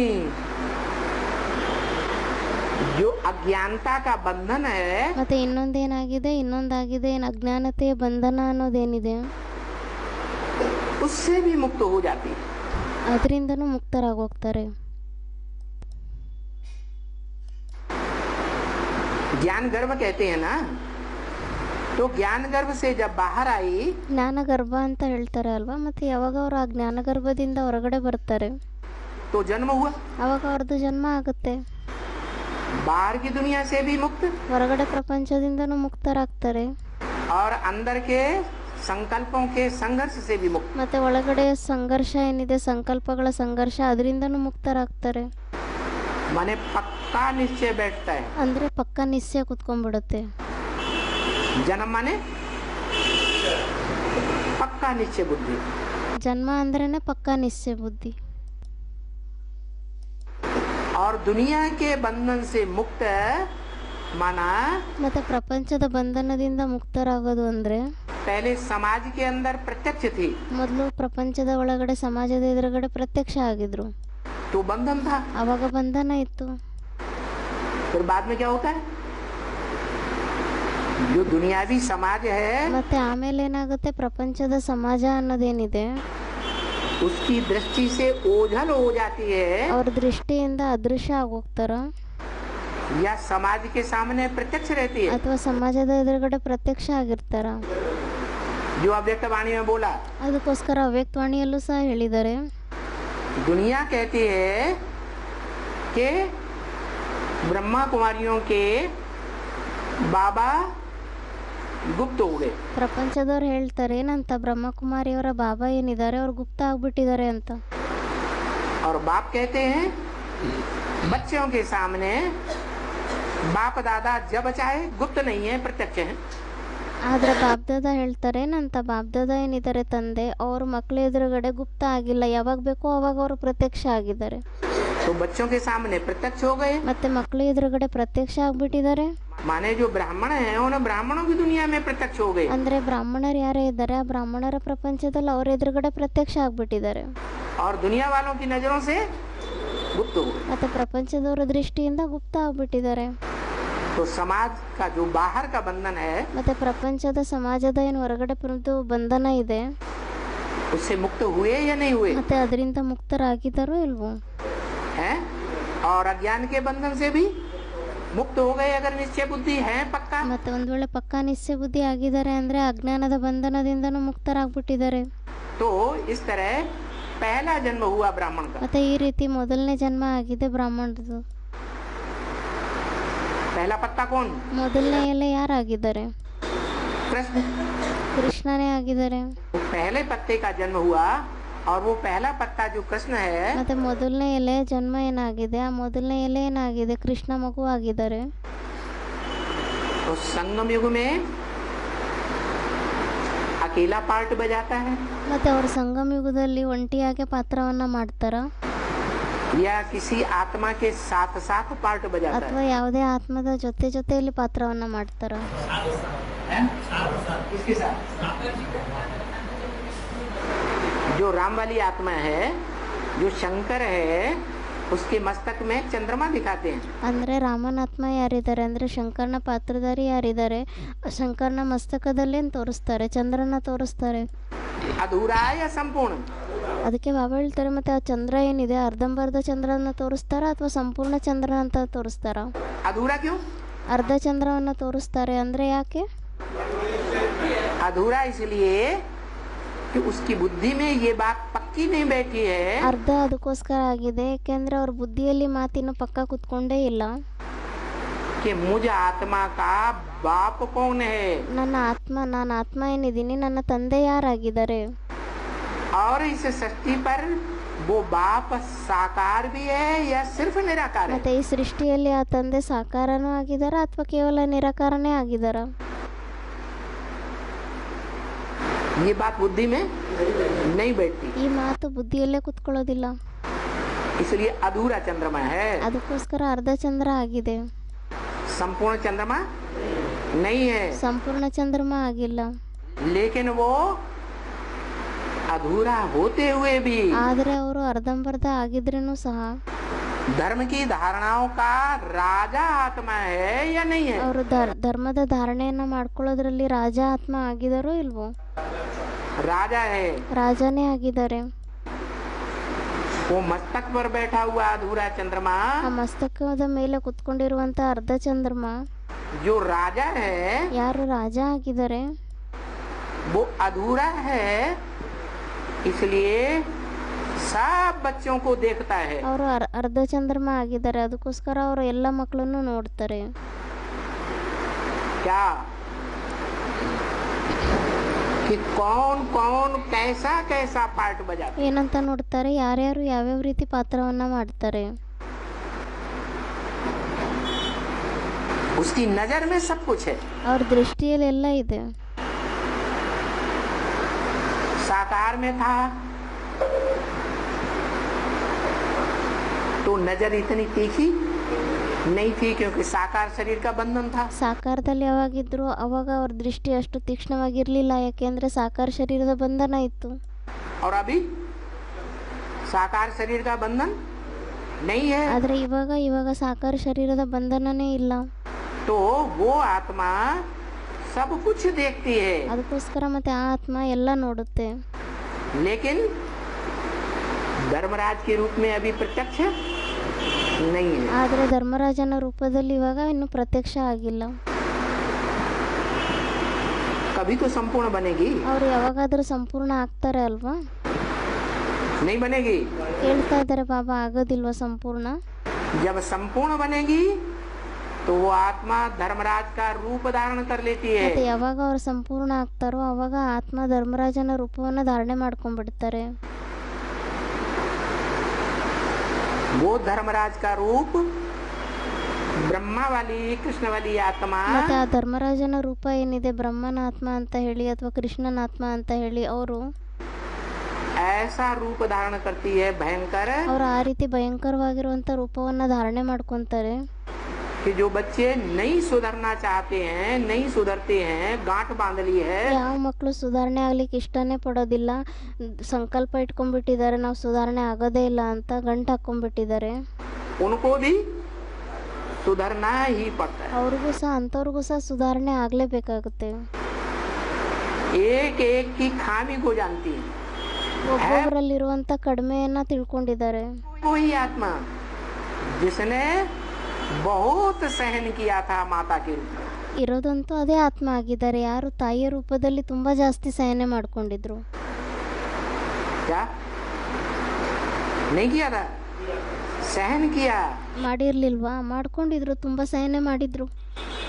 सहन किसी बच्चे को कराया नहीं, ಅವ್ರು ಯಾವುದೇ ಮಕ್ಕಳನ್ನ ಸಹನೆ ಮಾಡಿಸಿಲ್ಲ, ಸ್ವಯಂ ಸಹನೆ ಮಾಡ್ಕೊಂಡ್ರು.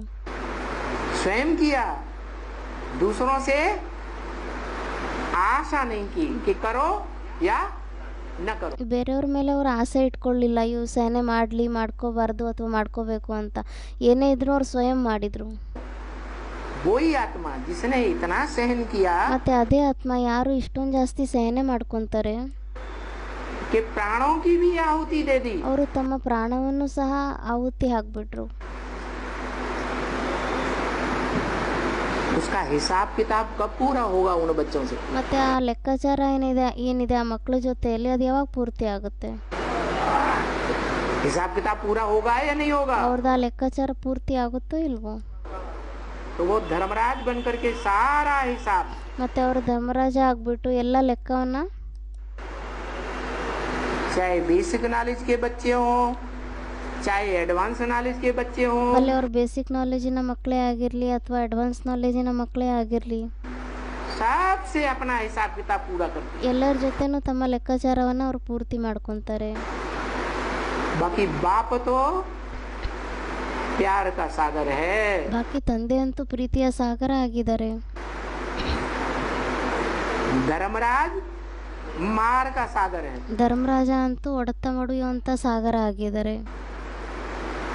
जो मुरली में बोला, तुम बच्चे अभी मेरी बात नहीं मानेंगे, ಅದಕ್ಕೋಸ್ಕರ ಮುರಳಿಯಲ್ಲಿ ಹೇಳಿದ್ದಾರೆ, ನೀವು ಮಕ್ಕಳು ಒಂದ್ ವೇಳೆ ನನ್ನ ಮಾತನ್ನ ಕೇಳಲಿಲ್ಲ ಇವಾಗ ಅಂದ್ರೆ तो धर्मराज तुमको बहुत तंग करेंगे. ಮತ್ತೆ ಧರ್ಮರಾಜ ನಿಮ್ಗೆ ತುಂಬಾ ತೊಂದರೆಯನ್ನ ಕೊಡ್ತಾನೆ ಅಂತ.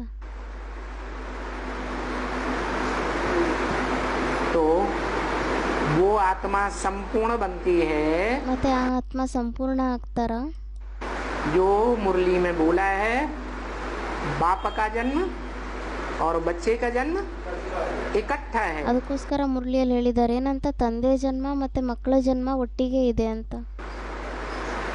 अलग अलग है या एक साथ है? ಒಟ್ಟಿಗೆ ಇದೆನಾ ಅಥವಾ ಬೇರೆ ಬೇರೆ ಇದೆನಾ? एक साथ है. ಒಟ್ಟಿಗೆ ಇದೆ. वो टाइम कौन सा है? हाँ, महाशिवरात्रि तो है. ಮತ್ತೆ ಆ ಟೈಮ್ ಯಾವುದಾಗಿದೆ? ಯಾರು ಅಂದ್ರು ಮಹಾಶಿವರಾತ್ರಿಯಲ್ಲಿ ಅಂತ. ಅದಕ್ಕೆ ಬಾಬಾ ಹೇಳ್ತಿದ್ದಾರೆ, ಹಾ ಮಹಾಶಿವರಾತ್ರಿ ಅಂತೂ ಆಗಿದೆ, लेकिन कौन सा टाइम है? ಆದ್ರೆ ಆ ಟೈಮ್ ಯಾವುದಾಗಿದೆ? हाँ, तो साकार में जो आत्मा है, राम वाली आत्मा, जिसमें वो चंद्रमा प्रवेश है, ಮತ್ತೆ ಆ ಸಾಕಾರ ರಾಮನಾತ್ಮ ಯಾರಿದ್ದಾರೆ, ಯಾರಲ್ಲಿ ಆ ಚಂದ್ರನ ಆತ್ಮ ಪ್ರವೇಶ ಮಾಡಿದ್ದಾರೆ, वो चंद्रमा और राम वाली आत्मा दोनों मिलकर के एक साथ प्रत्यक्ष होते ಆ ಚಂದ್ರನ ಆತ್ಮ ಮತ್ತೆ ಆ ರಾಮನ ಆತ್ಮ ಅವರಿಬ್ರು ಸೇರ್ಬಿಟ್ಟು ಒಟ್ಟಿಗೆ ಪ್ರತ್ಯಕ್ಷ ಆಗ್ತಾರೆ. सच रूपी रंगमंच पर. ಆ ಸೃಷ್ಟಿರೂಪಿ ರಂಗಮಂಚದಲ್ಲಿ ಒಟ್ಟಿಗೆ ಪ್ರತ್ಯಕ್ಷ ಆಗ್ತಾರೆ. बाप भी और बाप का बच्चा पहला पत्ता भी. ತಂದೆನೂ ಆಗ್ತಾರೆ, ಮತ್ತು ತಂದೆಯ ಮೊದಲನೇ ಮಗ ಯಾರಿದ್ದಾರೆ, ಮೊದಲನೇ ಎಲೆ ಯಾರಿದ್ದಾರೆ, ಕೃಷ್ಣ, ಅವರು ಪ್ರತ್ಯಕ್ಷ ಆಗ್ತಾರೆ. दोनों प्रत्यक्ष जब होते हैं तब ब्राह्मणों की तीसरी सृष्टि का विनाश होता है. ಸೊ ಇಬ್ಬರು ಯಾವಾಗ ಒಟ್ಟಿಗೆ ಪ್ರತ್ಯಕ್ಷ ಆಗ್ತಾರೆ ಆವಾಗ ಬ್ರಾಹ್ಮಣರ ಮೂರನೇ ಸೃಷ್ಟಿಯ ವಿನಾಶ ಆಗುತ್ತೆ. पूरी ब्राह्मणों की सृष्टि का विनाश. क्या मर जाते हैं? ಪೂರ್ತಿ ಬ್ರಾಹ್ಮಣರ ಸೃಷ್ಟಿಯ ವಿನಾಶ ಆಗೋಗುತ್ತೆ. ಅಂದ್ರೆ ಏನು ಸತ್ತೋಗ್ಬಿಡ್ತಾರಾ? शरीर छोड़ जाते हैं. ಶರೀರವನ್ನ ಬಿಟ್ಟು ಹೋಗ್ಬಿಡ್ತಾರಾ? अरे 76 में शरीर छोड़ गए थे क्या? ಅದಕ್ಕೆ ಬಾಬಾ ಹೇಳ್ತಿದಾರೆ, ಅರೆ 76ನೇ ಇಸ್ವಿಯಲ್ಲಿ ಏನು ಶರೀರ ಬಿಟ್ಟು ಹೋಗ್ಬಿಟ್ಟಿದ್ರಾ?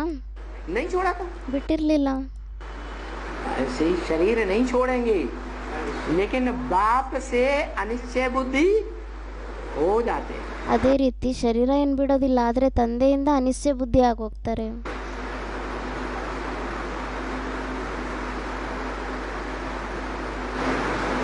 ऐसी माया कड़ी परीक्षा लेगी फाइनल पेपर में. ಮತ್ತೆ ಮಾಯೆ ಈ ರೀತಿ ಕಠಿಣವಾಗಿರುವಂತ ಫೈನಲ್ ಪರೀಕ್ಷೆಯನ್ನ ತಗೊಳುತ್ತೆ ಕೊನೆಯಲ್ಲಿ. कैसी? जैसी अर्ध विनाश में 98 में 40-50 ಯಾವ ರೀತಿ ಅರ್ಧ ವಿನಾಶ ಯಾವಾಗ ಆಗಿತ್ತು 98ನೇ ಇಸ್ವಿಯಲ್ಲಿ, ಅವಾಗ 40-50 ಜನ सरेंडर बच्चों के साथ परीक्षा हुई. ಸರೆಂಡರ್ ಮಕ್ಕಳು ಯಾರಾಗಿದ್ರು ಅವ್ರ ಜೊತೆ ಪರೀಕ್ಷೆ ಆಗಿತ್ತು. और वो अनिश्चय बुद्धि होकर के भाग गए. ಮತ್ತೆ ಅವರು ಅನಿಶ್ಚಯ ಬುದ್ಧಿ ಆಗ್ಬಿಟ್ಟು ಓಡೋಗ್ಬಿಟ್ರು. तो रुद्रमाला के आधे मण के अगर भाग जाएं ಮತ್ತೆ ರುದ್ರಮಾಲೆಯ ಅರ್ಧ ಮಣಿಗಳು ಒಂದ್ ವೇಳೆ ಓಡೋಗ್ಬಿಟ್ರೆ तो क्या पूरे अनिश्चय बुद्धि नहीं हो सकते? ಮತ್ತೆ ಪೂರ್ತಿ ಅನಿಶ್ಚಯ ಬುದ್ಧಿ ಆಗ್ಲಿಕ್ಕೆ ಆಗಲ್ವಾ? है? सारा समाज अपोजिशन में खड़ा हो जाए. ಇಡೀ ಸಮಾಜನೇ ಅಪೋಸಿಷನ್ ಅಲ್ಲಿ ನಿಂತ್ಕೊಂಡ್ಬಿಡುತ್ತೆ.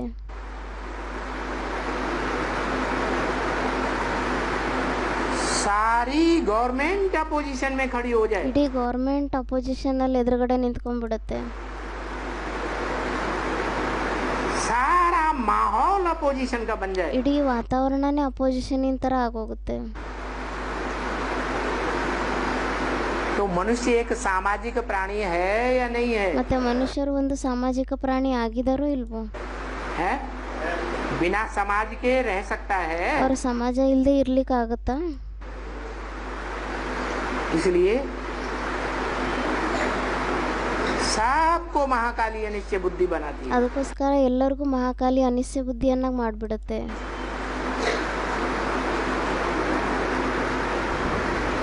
वो परीक्षा का प्रारूप होने वाला है.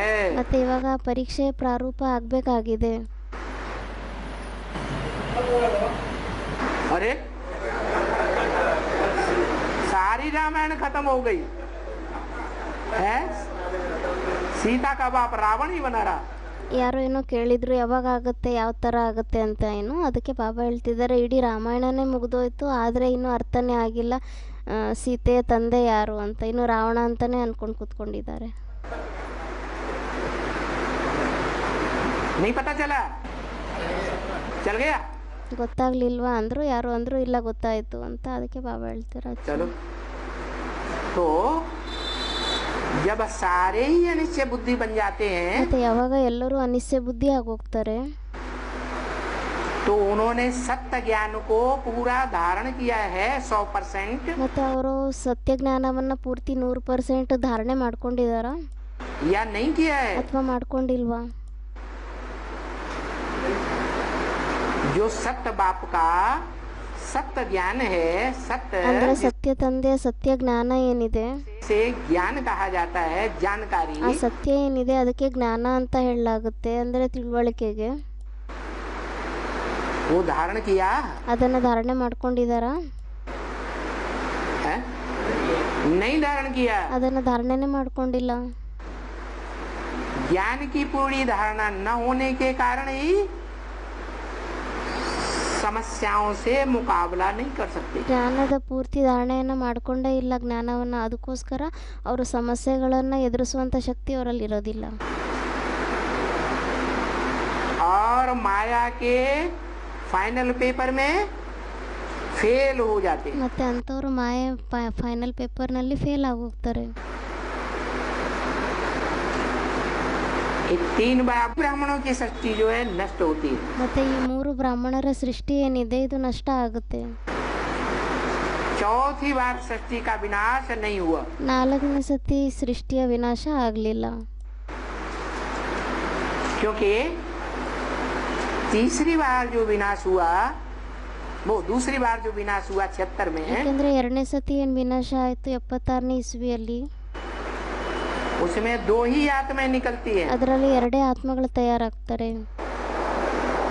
जिनके निकलने के बाद टू लेट का बोर्ड बता दिया। ಅವ್ರು ತಯಾರಾದ್ಮೇಲೆ ಟೂ ಲೇಟಿನ ಬೋರ್ಡ್ ಆಯಿತು ಅಂತ ಹೇಳಿಬಿಟ್ರು. क्या 10 वर्ष में पुरानी दुनिया का विनाश, 10 ವರ್ಷದಲ್ಲಿ ಹಳೆ ಪ್ರಪಂಚದ ವಿನಾಶ, नई दुनिया में नई दुनिया की स्थापना होगी ಮತ್ತೆ ಹೊಸ ಪ್ರಪಂಚದ ಸ್ಥಾಪನೆ ಆಗುತ್ತೆ. और टू लेट का बोर्ड लग जाएगा। ಮತ್ತೆ ಟೂ ಲೇಟಿನ ಬೋರ್ಡ್ ಆಗೋಗ್ಬಿಡುತ್ತೆ. कितनों के लिए? 2 के लिए लग गया। ಎಷ್ಟು ಆತ್ಮಗಳಿಗೋಸ್ಕರ? 2 ಆತ್ಮಗಳಿಗೋಸ್ಕರ. अब जो तीसरी बार विनाश होता है, क्योंकि 2 से तो राजधानी स्थापन नहीं होती है। ಮತ್ತೆ ಇವಾಗ 3ನೇ ಸತಿ ಏನು ವಿನಾಶ ಆಗುತ್ತೆ ಅದರ ನಂತರ, ಯಾಕೆಂದ್ರೆ 2 ಅಂತೂ ರಾಜಧಾನಿ ಸ್ಥಾಪನೆ ಆಗೋದಿಲ್ಲ. होती है? नहीं होती है। राजधानी स्थापन होने के लिए ज्यादा चाहिए, ठीक है, छोटी से छोटी राजधानी स्थापन होती है। ಅಂದರೆ ರಾಜಧಾನಿ ಸ್ಥಾಪನೆ ಮಾಡಲಿಕ್ಕೋಸ್ಕರ ಜಾಸ್ತಿ ಜನ ಬೇಕಾಗುತ್ತೆ ಅಲ್ವಾ. 2 ಅಂತೂ ರಾಜಧಾನಿ ಸ್ಥಾಪನೆ ಆಗೋದಿಲ್ಲ, ಭಲೆ ಅದು ಚಿಕ್ಕಕ್ಕಿಂತ ಚಿಕ್ಕ ರಾಜಧಾನಿನೇ ಆಗಿರಲಿ. उसमें ऐसे बंदे चाहिए फाउंडेशन में जो 100% कंप्लीट हो। ಅದರಲ್ಲಿ ಫೌಂಡೇಶನ್ನಿಗೋಸ್ಕರ ಆ ಥರ ಆತ್ಮಗಳು ಬೇಕಾಗುತ್ತೆ ಯಾರು 100% ಆಗಿ ಕಂಪ್ಲೀಟ್ ಆಗಿರ್ತಾರೆ, पक्के सूर्यवंशी हो, ಪಕ್ಕಾ ಸೂರ್ಯವಂಶಿಗಳಾಗಿರ್ತಾರೆ, बिल्कुल धर्मराज की सजा खाने वाले न हो। ಸ್ವಲ್ಪನೂ ಸಹ ಧರ್ಮರಾಜನಿಂದ ಶಿಕ್ಷೆಯನ್ನು ಅನುಭವಿಸುವಂಥವ್ರಾಗಿರಲ್ಲ. तो ऐसी आत्माएं 8 प्रत्यक्ष होती है। ಮತ್ತೆ ಈ ಥರ ಆತ್ಮಗಳು 8 ಆತ್ಮಗಳೇ ಪ್ರತ್ಯಕ್ಷ ಆಗ್ತಾರೆ. क्या भले उन 8 आत्माओं को भी माया डाउन कर देती है। ಭಲೆ ಆ 8 ಆತ್ಮಗಳನ್ನು ಸಹ ಮಾಯೆ ಡೌನ್ ಮಾಡಿಬಿಡುತ್ತೆ.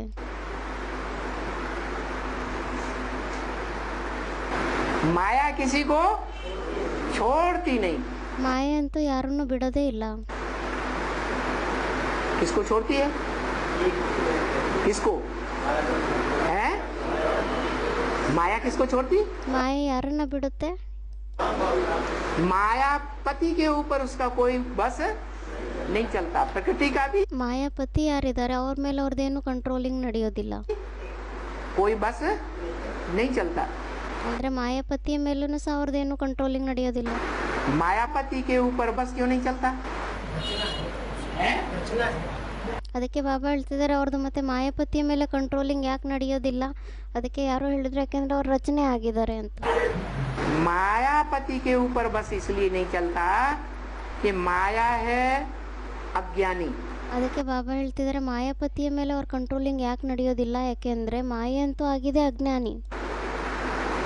क्या? और मायापति है ज्ञानी। ಮತ್ತೆ ಮಾಯಾಪತಿ ಆಗಿದ್ದಾರೆ ಜ್ಞಾನಿ. इसलिए अज्ञानता के कारण माया उसको जीत नहीं सकती। ಅದಕ್ಕೋಸ್ಕರ ಅಜ್ಞಾನತೆಯ ಕಾರಣದಿಂದ ಮಾಯೆ ಅವ್ರನ್ನ ಗೆಲ್ಲಿಕ್ ಸಾಧ್ಯ ಇಲ್ಲ. और प्रकृति जो जगत माता है, ಆದರೆ ಪ್ರಕೃತಿ ಯಾರು ಜಗತ್ಮಾತಾ ಆಗಿದ್ದಾರೆ, जगत माता का बस क्यों नहीं चलता? ಮತ್ತೆ ಆ ಜಗತ್ ಮಾತಾ ಯಾರಿದ್ದಾರೆ ಅವ್ರ ಕಂಟ್ರೋಲಿಂಗ್ ಯಾಕೆ ನಡೆಯೋದಿಲ್ಲ? है क्योंकि जगत माता जड़त्वमयी बुद्धि वाली है। ಯಾಕೆಂದ್ರೆ ಜಗತ್ ಮಾತಾ ಯಾರಿದ್ದಾರೆ ಅವರು ಜಡತ್ವ ಬುದ್ಧಿ ಉಳ್ಳೋಂಥವ್ರಾಗಿದ್ದಾರೆ. माया ज्यादा बुद्धिमान है या जगदम्बा ज्यादा बुद्धिमान है? ಅದಕ್ಕೆ ಬಾಬಾ ಹೇಳ್ತಿದ್ದಾರೆ ಮಾಯೆ ಜಾಸ್ತಿ ಬುದ್ಧಿವಂತ ಆಗಿದಾರ ಅಥವಾ ಜಗದಂಬ ಜಾಸ್ತಿ ಬುದ್ಧಿವಂತರಾಗಿದಾರ? माया बुद्धिमान है, ಮಾಯಾನೇ ಜಾಸ್ತಿ ಬುದ್ಧಿವಂತ ಆಗಿದೆ, जगदम्बा बुद्धिमान नहीं है। ಜಗದಂಬ ಬುದ್ಧಿವಂತರಾಗಿಲ್ಲ. अगर जगदम्बा बुद्धिमान होती तो 2500 वर्ष जगदम्बा का राज्य कहा जाता। ಮತ್ತೆ ಒಂದು ವೇಳೆ ಜಗದಂಬ ಬುದ್ಧಿವಂತರಾಗಿದ್ದಿದ್ರೆ ಮತ್ತೆ 2500 ವರ್ಷಗಳಲ್ಲಿ ಜಗದಂಬನ ರಾಜ್ಯ ಅಂತ ಹೇಳಬೇಕಾಗ್ತಾ ಇತ್ತು, ಮತ್ತೆ ಅವ್ರದೇ ರಾಜ್ಯ ನಡಿಬೇಕಾಗಿತ್ತು. माया का राज नहीं कहा जाता, ಅದಕ್ಕೆ ಮಾಯೆ ರಾಜ್ಯ ಅಂತ ಹೇಳಲಿಕ್ಕೆ ಆಗ್ತಾ ಇರಲಿಲ್ಲ. लेकिन देखते हैं कि जो बड़े से बड़ी माता है ಆದರೆ ನೋಡ್ಲಾಗುತ್ತೆ ಯಾರು ದೊಡ್ಡಕ್ಕಿಂತ ದೊಡ್ಡ ತಾಯಿ ಆಗಿದ್ದಾರೆ वो सबसे जास्ती दुनिया में बंधन में आ जाती। ಅವರು ಪ್ರಪಂಚದಲ್ಲಿ ಎಲ್ಲರಿಗಿಂತ ಜಾಸ್ತಿ ಬಂಧನದಲ್ಲಿ ಬಂದ್ಬಿಡ್ತಾರೆ. तो जब बड़े से बड़ी माता बंधन में आ जाती है ಮತ್ತೆ ಯಾವಾಗ ದೊಡ್ಡಕ್ಕಿಂತ ದೊಡ್ಡ ತಾಯಿ ಯಾರಿದ್ದಾರೆ ಅವ್ರ ಬಂಧನದಲ್ಲಿ ಬಂದ್ಬಿಡ್ತಾರೆ. तो जो नंबरवार माताएं हैं उनका क्या हाल होगा? ಮತ್ತೆ ಯಾರು ನಂಬರ್ 1 ತಾಯಿ ಆಗಿದ್ದಾರೆ ಅವ್ರದ್ದೇನು ಗತಿ ಆಗುತ್ತೆ? वो सब बंधन में आ जाते। ಅವರು ಸಹ ಎಲ್ಲರೂ ಬಂಧನದಲ್ಲೇ ಬಂದ್ಬಿಡ್ತಾರೆ. तो ये दूसरा जन्म होता है, ಮತ್ತೆ ಇದು ಎರಡನೇ ಜನ್ಮ ಆಗಿರುತ್ತೆ. जबकि अव्यक्तवाणी में भी इशारा दे दिया ವಾಸ್ತವದಲ್ಲಿ ಅವ್ಯಕ್ತವಾಣಿಯಲ್ಲೂ ಸಹ ಸೂಚನೆಯನ್ನು ಕೊಟ್ಬಿಟ್ಟಿದ್ದಾರೆ कि बाप दादा ने बच्चों को सारी प्रॉपर्टी दे दी। ಬಾಪ್ದಾದ ಮಕ್ಕಳಿಗೆ ಎಲ್ಲ ಪ್ರಾಪರ್ಟಿಯನ್ನು ಕೊಟ್ಬಿಟ್ಟಿದ್ದಾರೆ. अपने पास कुछ भी रखा नहीं। कब तक? ಬಾಪ್ದಾದ ಅಂತೂ ತಮ್ಮ ಹತ್ರ ಏನು ಇಟ್ಕೊಂಡಿಲ್ಲ. ಎಲ್ಲಿವರೆಗೂ? कब तक दे दी? ಎಲ್ಲಿವರೆಗೂ ಕೊಟ್ಬಿಟ್ಟಿದ್ದಾರೆ?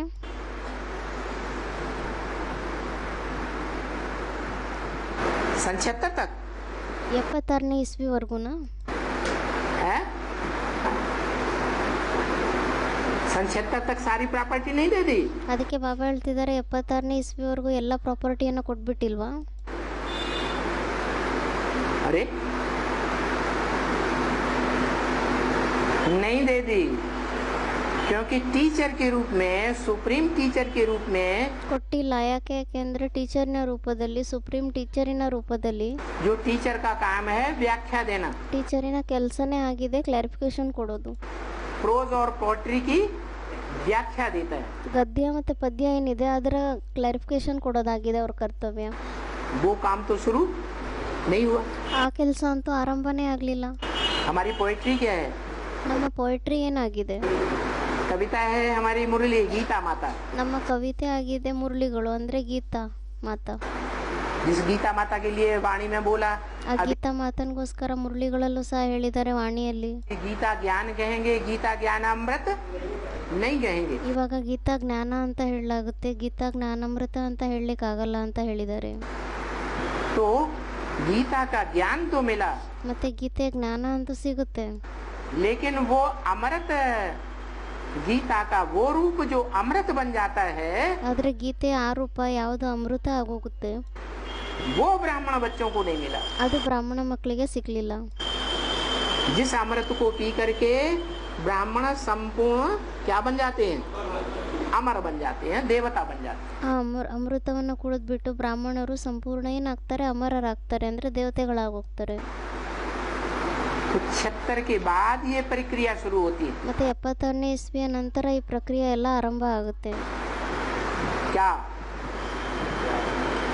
गीता का व्याख्या। ಏನು ಆರಂಭ ಆಗುತ್ತೆ? ಗೀತೆಯ ಕ್ಲಾರಿಫಿಕೇಶನ್ ಕೊಡೋದು 76 ನಂತರ ಆರಂಭ ಆಗುತ್ತೆ. उसे गीता कहो, वेदवाणी कहो। ಅದಕ್ಕೆ ಗೀತೆ ಅಂತ ಹೇಳಿ ಅಥವಾ ವೇದವಾಣಿ ಅಂತ ಹೇಳಿ, क्योंकि वेदों का भी जो अव्वल नंबर रूप है, ಯಾಕೆಂದ್ರೆ ಆ ವೇದದ್ದು ಸಹ ಮೊದಲನೇ ನಂಬರಿನ ರೂಪ ಏನಿದೆ वो गीता है। ಅದು ಗೀತೆನೇ ಆಗಿದೆ. पहले गीता बनी या वेद बने? ಮೊದಲು ಗೀತೆ ತಯಾರಾಯ್ತಾ ಅಥವಾ ಮೊದಲು ವೇದಗಳು ತಯಾರಾಯ್ತಾ? है पहले गीता, ಮೊದಲು ಗೀತೆನೇ ತಯಾರಾಯ್ತು, बाद में वेद। ಅದರ ನಂತರ ಮತ್ತೆ ವೇದಗಳು ತಯಾರಾಯ್ತು. वेदवाणी ब्रह्मा के मुख से निकली। ಆ ವೇದವಾಣಿ ಏನಿದೆ ಇದು ಬ್ರಹ್ಮನ ಮುಖದಿಂದ ಬರುತ್ತೆ.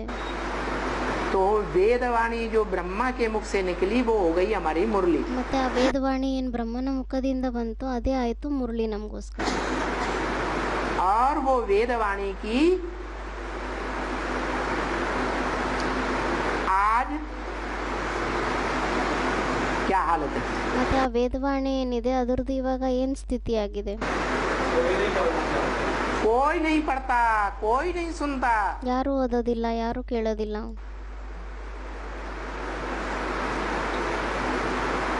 कोई इस पर तवज्जो नहीं देता। ಯಾರೂ ಅದಕ್ಕೆ ಮಹತ್ವವನ್ನೇ ಕೊಡಲ್ಲ. क्यों? क्योंकि वो ऋचाओं के अर्थ एक दूसरे से तालमेल कोई नहीं लगा पाता। ಏಕೆಂದರೆ ಆ ರೀಚ ಏನಿದೆ, ಆ ವೇದದಲ್ಲಿ ಬಂದಿರುವಂಥ ಮಾತೇನಿದೆ, ಅದರ ಕ್ಲಾರಿಫಿಕೇಷನನ್ನು ಏನು ಕೊಡ್ತಾರೋ ಅವರು, ಅದನ್ನ ಒಂದು ಮಾತಿಂದ ಇನ್ನೊಂದು ಮಾತಿನ ಜೊತೆ ಹೋಲಿಕೆಯನ್ನೇ ಮಾಡಲಿಕ್ಕಾಗಲ್ಲ ಅವ್ರ ಕೈಯಲ್ಲಿ. ಅದಕ್ಕೆ ಯಾರೂ ಆ ಮಾತಿಗೆ ಮಹತ್ವವನ್ನೇ ಕೊಡಲ್ಲ. तो बताया कि गीता का तालमेल, वेदवाणी का तालमेल तब लगाया गया ಗೀತೆ ಹೋಲಿಕೆಯನ್ನು ಅಥವಾ ವೇದಗಳ ಹೋಲಿಕೆಯನ್ನು ಅವಾಗೇ ಮಾಡಲಾಗುತ್ತೆ जब वेदों की व्याख्या हुई। ಯಾವಾಗ ಆ ವೇದಗಳ ವ್ಯಾಖ್ಯೆ ಆಯಿತು, ಕ್ಲಾರಿಫಿಕೇಶನ್ ಕೊಡಲಾಗುತ್ತೆ ಆವಾಗ. आरण्यक लिखे गए ಅದರಿಂದನೇ ಮತ್ತೆ ಆರಣ್ಯಕವನ್ನು ಬರೀಲಾಯಿತು. जंगलों में बैठ करके शतपथ ब्राह्मण आदि लिखे गए। ಕಾಡುಗಳಲ್ಲೆಲ್ಲ ಕೂತ್ಕೊಂಡು ಬರೆದ್ಬಿಟ್ರು. ಮತ್ತೆ ಶತಪಥ ಬ್ರಾಹ್ಮಣರೆಲ್ಲ ಅದರಿಂದನೇ ತಯಾರಾದರು. ಮತ್ತೆ और उनकी भी व्याख्या निकली, ಮತ್ತೆ ಅದರದ್ದು ಸಹ ಕ್ಲಾರಿಫಿಕೇಶನ್ ಯಾವಾಗ ಬಂತು, उपनिषद लिखे गए। ಆವಾಗ ಅದರಿಂದ ಉಪನಿಷತ್ ತಯಾರಾಯಿತು. और उपनिषदों की भी व्याख्या निकली, ಮತ್ತೆ ಯಾವಾಗ ಉಪನಿಷದ್ ಏನಿದೆ ಅದರದ್ದು ಯಾವಾಗ ಕ್ಲಾರಿಫಿಕೇಶನ್ ಬರುತ್ತೆ, पुराण निकले। ಆವಾಗ ಅದರಿಂದ ಪುರಾಣ ಬರುತ್ತೆ. जिन पुराणों में बड़े से बड़ा पुराण है, ಮತ್ತೆ ಆ ಪುರಾಣಗಳಲ್ಲಿ ಎಲ್ಲದಕ್ಕಿಂತ ದೊಡ್ಡ ಪುರಾಣ ಯಾವುದಾಗಿದೆ? महाभारत युद्ध जिसके नाम पर लिखा गया। ಮಹಾಭಾರತ ಯುದ್ಧ ಯಾರ ಹೆಸರಿನ ಮೇಲೆ ಬರೀಲಾಗಿತ್ತು? हुआ ಅಂದ್ರೆ ಯಾರಿಗೋಸ್ಕರ ಆಗಿತ್ತು? महाभारत सबसे बड़ा पुराण। ಮಹಾಭಾರತ ಆಗಿದೆ ಎಲ್ಲದಕ್ಕಿಂತ ದೊಡ್ಡ ಪುರಾಣ. पूरा बड़ा हाल भर जाता है, ಪೂರ್ತಿ ಒಂದು ದೊಡ್ಡ ಹಾಲೆಲ್ಲ ತುಂಬ್ಕೊಂಡ್ಬಿಡುತ್ತೆ. इतनी बड़ी पुस्तक है। ಅಷ್ಟು ದೊಡ್ಡ ಪುಸ್ತಕ ಆಗಿದೆ. तो देखा जाए कि जो पहले भगवत गीता आई, ಮತ್ತೆ ನೋಡ್ಲಾಗುತ್ತೆ ಮೊಟ್ಟ ಮೊದಲು ಭಗವದ್ಗೀತೆ ಬರುತ್ತೆ. उसका रचयिता कौन?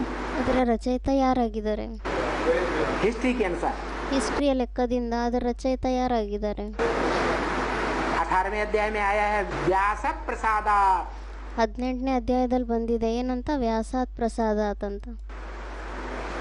इसके प्रसाद से प्राप्त हुई, प्रसन्नता से। ಅಂದ್ರೆ ಯಾರ ಪ್ರಸಾದ ಇದು, ಯಾರ ಪ್ರಸನ್ನತೆಯಿಂದ ಇದು ಉತ್ಪನ್ನ ಆಗಿದೆ ಗೀತೆ? ವ್ಯಾಸನ ಪ್ರಸನ್ನತೆಯಿಂದ. व्यास की प्रसन्नता से गीता ज्ञान मिला। ವ್ಯಾಸನ ಪ್ರಸನ್ನತೆಯಿಂದ ಈ ಗೀತಾ ಜ್ಞಾನ ಸಿಗುತ್ತೆ. इसी तरह वेदों की भी व्याख्या ಅದೇ ರೀತಿ ವೇದಗಳದ್ದು ಸಹ ಕ್ಲಾರಿಫಿಕೇಶನ್ ಕೊಡಲಾಗುತ್ತೆ. व्यास वाली आत्मा ने आरण्यकों और ब्राह्मणों के रूप में की। ವ್ಯಾಸನ ಆತ್ಮ ಯಾರಿದ್ದಾರೆ ಅವರೇ ಆರಣ್ಯಕನ ರೂಪದಲ್ಲಿ ಮತ್ತೆ ಬ್ರಾಹ್ಮಣರ ರೂಪದಲ್ಲೂ ಮಾಡಿದ್ರು. वही आत्मा पहले ब्राह्मण और आरण्यकों की व्याख्या, ಅದೇ ಆತ್ಮ ಮೊಟ್ಟ ಮೊದಲು ಆರಣ್ಯಕ ಮತ್ತೆ ಬ್ರಾಹ್ಮಣರ ಕ್ಲಾರಿಫಿಕೇಶನ್ ಅನ್ನು ಕೊಟ್ಟರು. उपनिषदों के रूप में करती है। ಉಪನಿಷದಿನ ರೂಪದಲ್ಲಿ ಕೊಟ್ಟರು ಅದರ ಕ್ಲಾರಿಫಿಕೇಶನ್. वही आत्मा फिर पुराणों के रूप में महाभारत पुराण भी लिखती है। ಮತ್ತೆ ಅದೇ ಆತ್ಮ ಪುರಾಣದ ರೂಪದಲ್ಲಿ ಮಹಾಭಾರತ ಪುರಾಣವನ್ನು ಸಹ ಬರೀತಾರೆ ಅವರೇ. भागवत महापुराण लिखती है। ಮತ್ತೆ ಭಾಗವತ್ ಮಹಾಪುರಾಣ ಅಂತಾನೂ ಬರೀತಾರೆ. वही आत्मा द्वापर में वाल्मीकि रामायण लिखती है। ಅದೇ आत्मा ಮತ್ತೆ ದ್ವಾಪರ ಯುಗದಲ್ಲಿ ವಾಲ್ಮೀಕಿ ರಾಮಾಯಣವನ್ನು ಬರೀತಾರೆ. जो मुरली में बोला, अपने अपने ग्रंथों में अपनी अपनी कथा कहानी लिख दी है। ಅದಕ್ಕೋಸ್ಕರ ಮುರಳಿಯಲ್ಲಿ ಹೇಳಿದ್ದಾರೆ ಏನಂತ? ತಮ್ಮ ತಮ್ಮ ಗ್ರಂಥಗಳಲ್ಲಿ ತಮ್ಮ ತಮ್ಮ ಕಥೆಗಳನ್ನ ಬರೆದ್ಬಿಟ್ಟಿದ್ದಾರೆ ಅಂತ. तो वाल्मीकि रामायण लिखने वाली कौन सी आत्मा हुई? ಮತ್ತೆ ಈ ವಾಲ್ಮೀಕಿ ರಾಮಾಯಣವನ್ನ ಬರೆಯುವಂತ ಆತ್ಮ ಯಾರಾದ್ರು? राम वाली आत्मा साबित होती है। ರಾಮನ ಆತ್ಮನೇ ಸಿದ್ಧ ಆಗ್ತಾರೆ. क्योंकि राम वाली आत्मा ने ही अपने जीवन की कहानी संगम युग की ಏಕೆಂದರೆ ರಾಮನಾತ್ಮ ಯಾರಿದ್ದಾರೆ ಅವರೇ ತಮ್ಮ ಜೀವನದ ಕಥೆ ಏನಿದೆ ಸಂಗಮ ಯುಗದಲ್ಲಿ ಬರೀತಾರೆ. सारी रामायण में लिख दी. ಸಂಗಮ ಯುಗದ ಎಲ್ಲ ಕಥೆಯನ್ನು ಅವರು ತಮ್ಮ ಗ್ರಂಥದಲ್ಲಿ ರಾಮಾಯಣದಲ್ಲಿ ಬರೀತಾರೆ. इसी तरह कलयुग में आकर वही आत्मा तुलसीदास के रूप में जन्म लेती है. ಅದೇ ರೀತಿ ಆ ಆತ್ಮ ಕಲಿಯುಗದಲ್ಲಿ ಬಂದ್ಬಿಟ್ಟು ತುಳಸಿದಾಸನ ರೂಪದಲ್ಲಿ ಜನ್ಮ ತಗೊಂತಾರೆ और तुलसीकृत रामायण लिखती है. ಮತ್ತು ತುಳಸೀಕೃತ ರಾಮಾಯಣವನ್ನ ಬರೀತಾರೆ. तो किसने लिखी? कौन सी आत्मा ने? ಮತ್ತೆ ಯಾರು ಬರೀತಾರೆ? ಯಾವ ಆತ್ಮ ಬರೆಯುತ್ತೆ ಇದೆ? वही राम वाली आत्मा. ಅದೇ ರಾಮನಾತ್ಮನೇ ಬರೀತಾರೆ. इससे साबित हुआ कि सृष्टि पर ಮತ್ತೆ ಇದರಿಂದ ಸಿದ್ಧ ಆಗುತ್ತೆ ಏನಂತ, ಈ ಸೃಷ್ಟಿಯಲ್ಲಿ सदाकाल ज्ञान की ज्योति जगाने वाली आत्मा कौन है? ಸದಾ ಕಾಲದಲ್ಲಿ ಜ್ಞಾನದ ಜ್ಯೋತಿಯನ್ನು ಜಾಗೃತ ಮಾಡುವಂತ ಆತ್ಮ ಯಾರಾಗಿದ್ದಾರೆ? राम वाली आत्मा. ರಾಮನಾತ್ಮನೇ ಆಗಿದ್ದಾರೆ. जो मुरली में बोला, इस सृष्टि पर सदाकाल कोई चीज कायम है ही नहीं. ಅದಕ್ಕೋಸ್ಕರ ಮುರಳಿಯಲ್ಲಿ ಹೇಳಿದ್ದಾರೆ, ಈ ಸೃಷ್ಟಿಯಲ್ಲಿ ಯಾವಾಗಲೂ ಕಾಯಂ ಆಗಿರುವಂತವ್ರಂತೂ ಯಾರು ಇಲ್ವೇ ಇಲ್ಲ ಅಂತ. सदाकाल कायम एक ही शिव बाबा है. ಯಾವಾಗಲೂ ಕಾಯಂ ಆಗಿರುವಂತವ್ರಂತೂ ಒಬ್ಬರೇ ಶಿವಬಾಬಾ ಆಗಿದ್ದಾರೆ. तो वो शिव बाबा की यादगार क्या है? ಮತ್ತೆ ಆ ಶಿವಬಾಬಾನ ನೆನಪಾರ್ಥನೆ ಏನಾಗಿದೆ? है शिवलिंग. ಶಿವಲಿಂಗ ಆಗಿದೆ. सोमनाथ मंदिर में भी वो शिव बाबा की यादगार है. ಸೋಮನಾಥನ ದೇವಸ್ಥಾನದಲ್ಲೂ ಸಹ ಆ ಶಿವಬಾಬಾನ ನೆನಪಾರ್ಥ ಇದೆ. क्या यादगार है? शिव बाप की क्यों नहीं? ಯಾರು ಏನೋ ಹೇಳಿದ್ರು, ಅದಕ್ಕೆ ಬಾಬಾ ಹೇಳ್ತಾರೆ, ಯಾಕೆ ಅವ್ರದ್ದು ಯಾಕೆ ಶಿವ ತಂದೆದು ಯಾಕಿಲ್ಲ? इसलिए यादगार नहीं कही जा सकती कि शिव बाप कहते हैं. ಅದಕ್ಕೋಸ್ಕರ ಅವ್ರು ನೆನಪಾರ್ಥ ಇಲ್ಲ ಅಂತ ಹೇಳಲಾಗುತ್ತೆ. ಯಾಕೆಂದ್ರೆ ಶಿವ ತಂದೆ ಹೇಳ್ತಾರೆ, ब्रह्मा के मुख से ಬ್ರಹ್ಮನ ಮುಖದಿಂದ ಹೇಳ್ತಾರೆ कि न मैं पूज्य बनता हूँ न पुजारी बनता हूँ. ಅಂದ್ರೆ ನಾನು ಪೂಜ್ಯನೂ ಆಗಲ್ಲ ಮತ್ತೆ ನಾನು ಪೂಜಾರಿನೂ ಆಗಲ್ಲ ಅಂತ ಹೇಳ್ತಾರೆ. तुम खुद ही पूज्य बनते हो, ನೀವು ಸ್ವಯಂವೇ ಪೂಜ್ಯರಾಗ್ತೀರಾ, देवता बनते हो, ನೀವೇ ದೇವತೆಗಳಾಗ್ತೀರಾ, और तुम ही पुजारी बनते हो. ಮತ್ತೆ ನೀವೇ ಪೂಜಾರಿನೂ ಆಗ್ತೀರಾ. तो तुम क्या बने? ಮತ್ತೆ ನೀವೇನ್ ಆಗ್ತೀರಾ? ಯಾರೋ ಅಂದ್ರು ದ್ವಾಪರ ಯುಗದ ಆದಿಯಲ್ಲಿ ಪೂಜ್ಯರಾಗ್ತೀವಿ ಅಂತ. नहीं, वो पूज्य बने कहाँ? पूज्य तो बने थे वास्तव में सतयुग के आदि में. ಅದಕ್ಕೆ ಬಾಬಾ ಹೇಳ್ತಾರೆ, ಅವಾಗ ಎಲ್ಲಿ ಪೂಜ್ಯರಾಗ್ತಾರೆ? ವಾಸ್ತವದಲ್ಲಂತೂ ನಿಜವಾದ ಪೂಜ್ಯರಂತೂ ಸತ್ಯುಗದ ಆದಿಯಲ್ಲಿ ಆಗ್ತಾರೆ, ತ್ರೇತಾಯುಗ ಮತ್ತು ಸತ್ಯುಗದಲ್ಲಿ. तो सतयुग के आदि में जो पहला पहला पूज्य बना, ಮತ್ತೆ ಸತ್ಯುಗದ ಆರಂಭದಲ್ಲಿ ಯಾರು ಮೊಟ್ಟ ಮೊದಲನೇ ಪೂಜ್ಯರಾಗ್ತಾರೆ वो कौन? ಅವ್ರು ಯಾರಾಗಿದ್ದಾರೆ? जिसकी पूजा द्वापर युग में होती है. ಅವ್ರದೇ ಪೂಜೆ ದ್ವಾಪರ ಯುಗದಲ್ಲೂ ನಡೆಯುತ್ತೆ. यादगार क्या? शिवलिंग. शिवलिंग में ಯಾರು ಅಂದ್ರು ಶಿವಲಿಂಗ ಅಂತ. ಅದಕ್ಕೆ ಬಾಬಾ ಹೇಳ್ತಿದ್ದಾರೆ, जो बिंदु रखा जाता है ಶಿವಲಿಂಗದಲ್ಲಿ ಏನ್ ಬಿಂದುವನ್ನ ಇಡಲಾಗುತ್ತೆ, और जो लिंग रूप बड़ा दिखाया जाता है, ಮತ್ತೆ ಲಿಂಗ ರೂಪ ಏನಿದೆ ಅದು ದೊಡ್ಡ ರೂಪದಲ್ಲಿ ತೋರಿಸಲಾಗುತ್ತೆ. वो दोनों किसकी यादगार है? ಮತ್ತೆ ಅದು ಎರಡು ಯಾರ ನೆನಪಾರ್ಥ ಆಗಿದೆ? ब्रह्मा कुमारियां इस बात को मानेंगी? ಬ್ರಹ್ಮಕುಮಾರಿಯರು ಈ ಮಾತನ್ನ ನಂಬ್ತಾರ? मानेंगी? क्यों? ನಂಬೋದಿಲ್ಲ. ಯಾಕೆ? क्यों नहीं मानेंगी? ಅದಕ್ಕೆ ಬಾಬಾ ಹೇಳ್ತಿದ್ದಾರೆ, ಯಾಕೆ ಅವ್ರು ಯಾಕೆ ನಂಬೋದಿಲ್ಲ?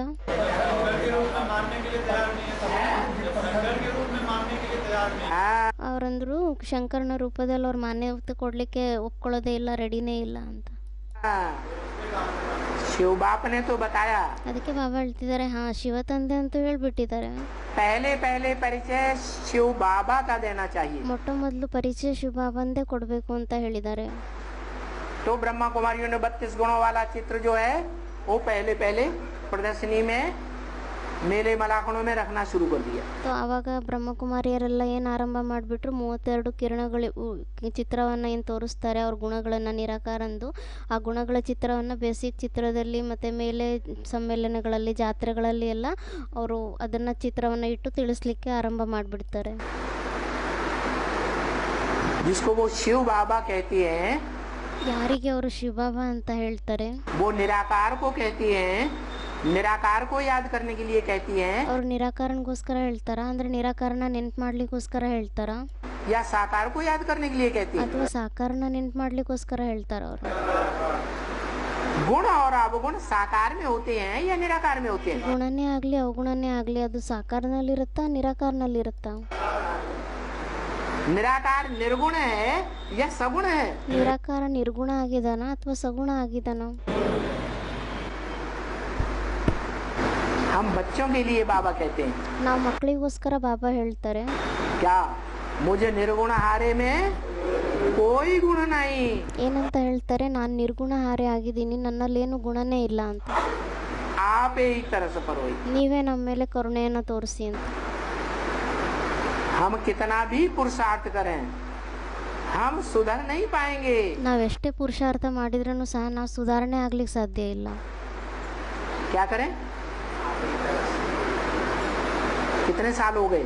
ನೀವೇ ದಯೆ ತೋರಿಸಿ ಅಂತ. ಅದಕ್ಕೆ ಬಾಬಾ ಹೇಳ್ತಿದ್ದಾರೆ, ಮತ್ತೆ ಎಷ್ಟು ವರ್ಷ ಆಗೋಯ್ತು? पुरुषार्थ करते करते कितने साल हो गए? ಪುರುಷಾರ್ಥವನ್ನ ಮಾಡ್ತಾ ಮಾಡ್ತಾ ಎಷ್ಟು ವರ್ಷ ಆಗೋಯ್ತು ಇವಾಗ? 80 साल हो गए। 80 ವರ್ಷ ಆಗೋಯ್ತು. 80 सालों में कितने विकारी से निर्विकारी बने? 80 ವರ್ಷಗಳಲ್ಲಿ ಎಷ್ಟು ನಾವು ನಿರ್ವಿಕಾರಿಯಿಂದ ವಿಕಾರಿಯಿಂದ ನಿರ್ವಿಕಾರಿ ಆಗಿದ್ದೀವಿ? हैं? एक भी नहीं। ಯಾರು ಅಂದ್ರೂ ಒಬ್ರು ಆಗಿಲ್ಲ ಅಂತ.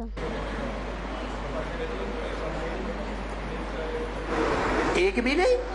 ಅದಕ್ಕೆ ಬಾಬಾ ಹೇಳ್ತಿದ್ದಾರೆ, ಅಚ್ಚ ಒಬ್ರು ಆಗಿಲ್ವಾ? मना 500-700 करोड़ में से सबके अंदर घुस के तुमने देख लिया। ಅದಕ್ಕೆ ಬಾಬಾ ಹೇಳ್ತಾರೆ, ಮತ್ತೆ 500-700 ಕೋಟಿ ಆತ್ಮಗಳು ಯಾರೇ ಇದ್ದಾರೆ, ನೀವೆಲ್ಲರ ಒಳಗಡೆನೂ ನುಗ್ಬಿಟ್ಟು ನೋಡಿದ್ದೀರಾ?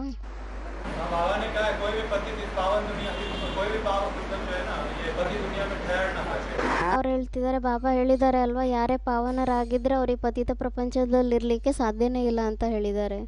हाँ, ಅದಕ್ಕೆ ಬಾಬಾ ಹೇಳ್ತಿದ್ದಾರೆ, ಹಾ, दुनिया में एक भी आत्मा पावन बनेगी तो पावन आत्मा इस पतित विकारी शरीर में, इस पतित दुनिया में ठहर ही नहीं सकेगी। ಅದಕ್ಕೆ ಬಾಬಾ ಹೇಳ್ತಿದ್ದಾರೆ, ಈ ಪ್ರಪಂಚದಲ್ಲಿ ಯಾರಾದರೂ ಒಬ್ಬರಾದರೂ ಪಾವನರಾಗ್ಬಿಟ್ರೆ ಅವರು ಈ ಪತಿತ ಶರೀರದಲ್ಲಿ ಪತಿತ ಪ್ರಪಂಚದಲ್ಲಿ ಒಂದು ಸ್ವಲ್ಪ ಸಮಯಕ್ಕೋಸ್ಕರ ಸಹ ನಿಂತ್ಕೊಳ್ಳಿಕ್ಕೆ ಸಾಧ್ಯನೇ ಇಲ್ಲ ಆತ್ಮ.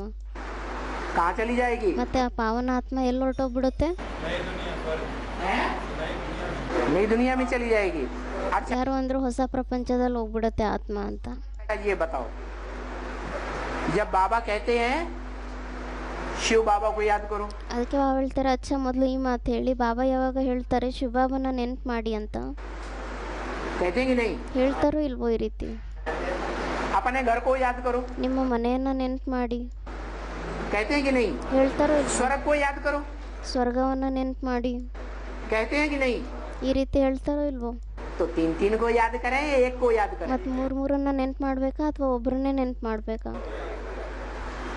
मुरली में तो बार बार बोलते हैं एक शिव बाबा, दूसरा न कोई। ಮುರಳಿಯಲ್ಲಂತೂ ಪದೇ ಪದೇ ಹೇಳ್ತಾರೆ, ಒಬ್ಬ ಶಿವಬಾಬನ್ ಬಿಟ್ಟು ಬೇರೆ ಯಾರೂ ಇಲ್ಲ ಅಂತ. तो एक को याद करें या 3-3 को याद करें? ಮತ್ತೆ ಒಬ್ಬರನ್ನೇ ನೆನ್ಪು ಮಾಡ್ಬೇಕಾ ಅಥವಾ ಮೂರು ಆತ್ಮನ ನೆನ್ಪು ಮಾಡ್ಬೇಕಾ? तो एक को कैसे याद करें जब 3-3 बता दिए? ಮತ್ತೆ ಇಲ್ಲಿ ಒಬ್ಬರನ್ನ ಯಾವ ರೀತಿ ನಾವು ನೆನ್ಪು ಮಾಡಬೇಕು ಯಾವಾಗ ಮೂರು ಆತ್ಮ ಅಂತ ಹೇಳ್ಬಿಟ್ರು?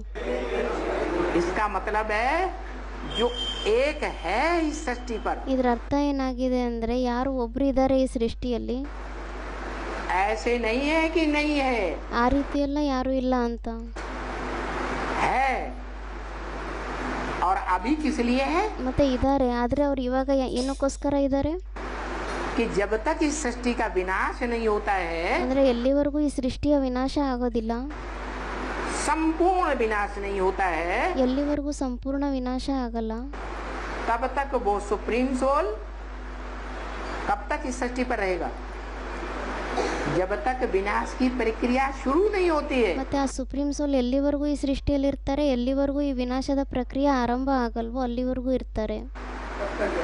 नहीं, बोला है मैं आता हूँ तो धक से तुम्हारी राजधानी स्थापन कर देता हूँ। ಮತ್ತೆ ಈ ರೀತಿ ಹೇಳಿದ್ದಾರೆ ಅಲ್ವಾ, ಆ ರೀತಿ ಅಲ್ಲ, ಈ ಥರ ಹೇಳಿದ್ದಾರೆ ಏನಂತ, ನಾನು ಯಾವಾಗ ಬರ್ತೀನಿ 1 ಸೆಕೆಂಡ್ನಲ್ಲಿ ತಕ್ಷಣ ನಿಮ್ಮ ರಾಜಧಾನಿಯನ್ನು ಸ್ಥಾಪನೆ ಮಾಡಿಬಿಡ್ತೀನಿ ಅಂತ ಹೇಳಿದ್ದಾರೆ.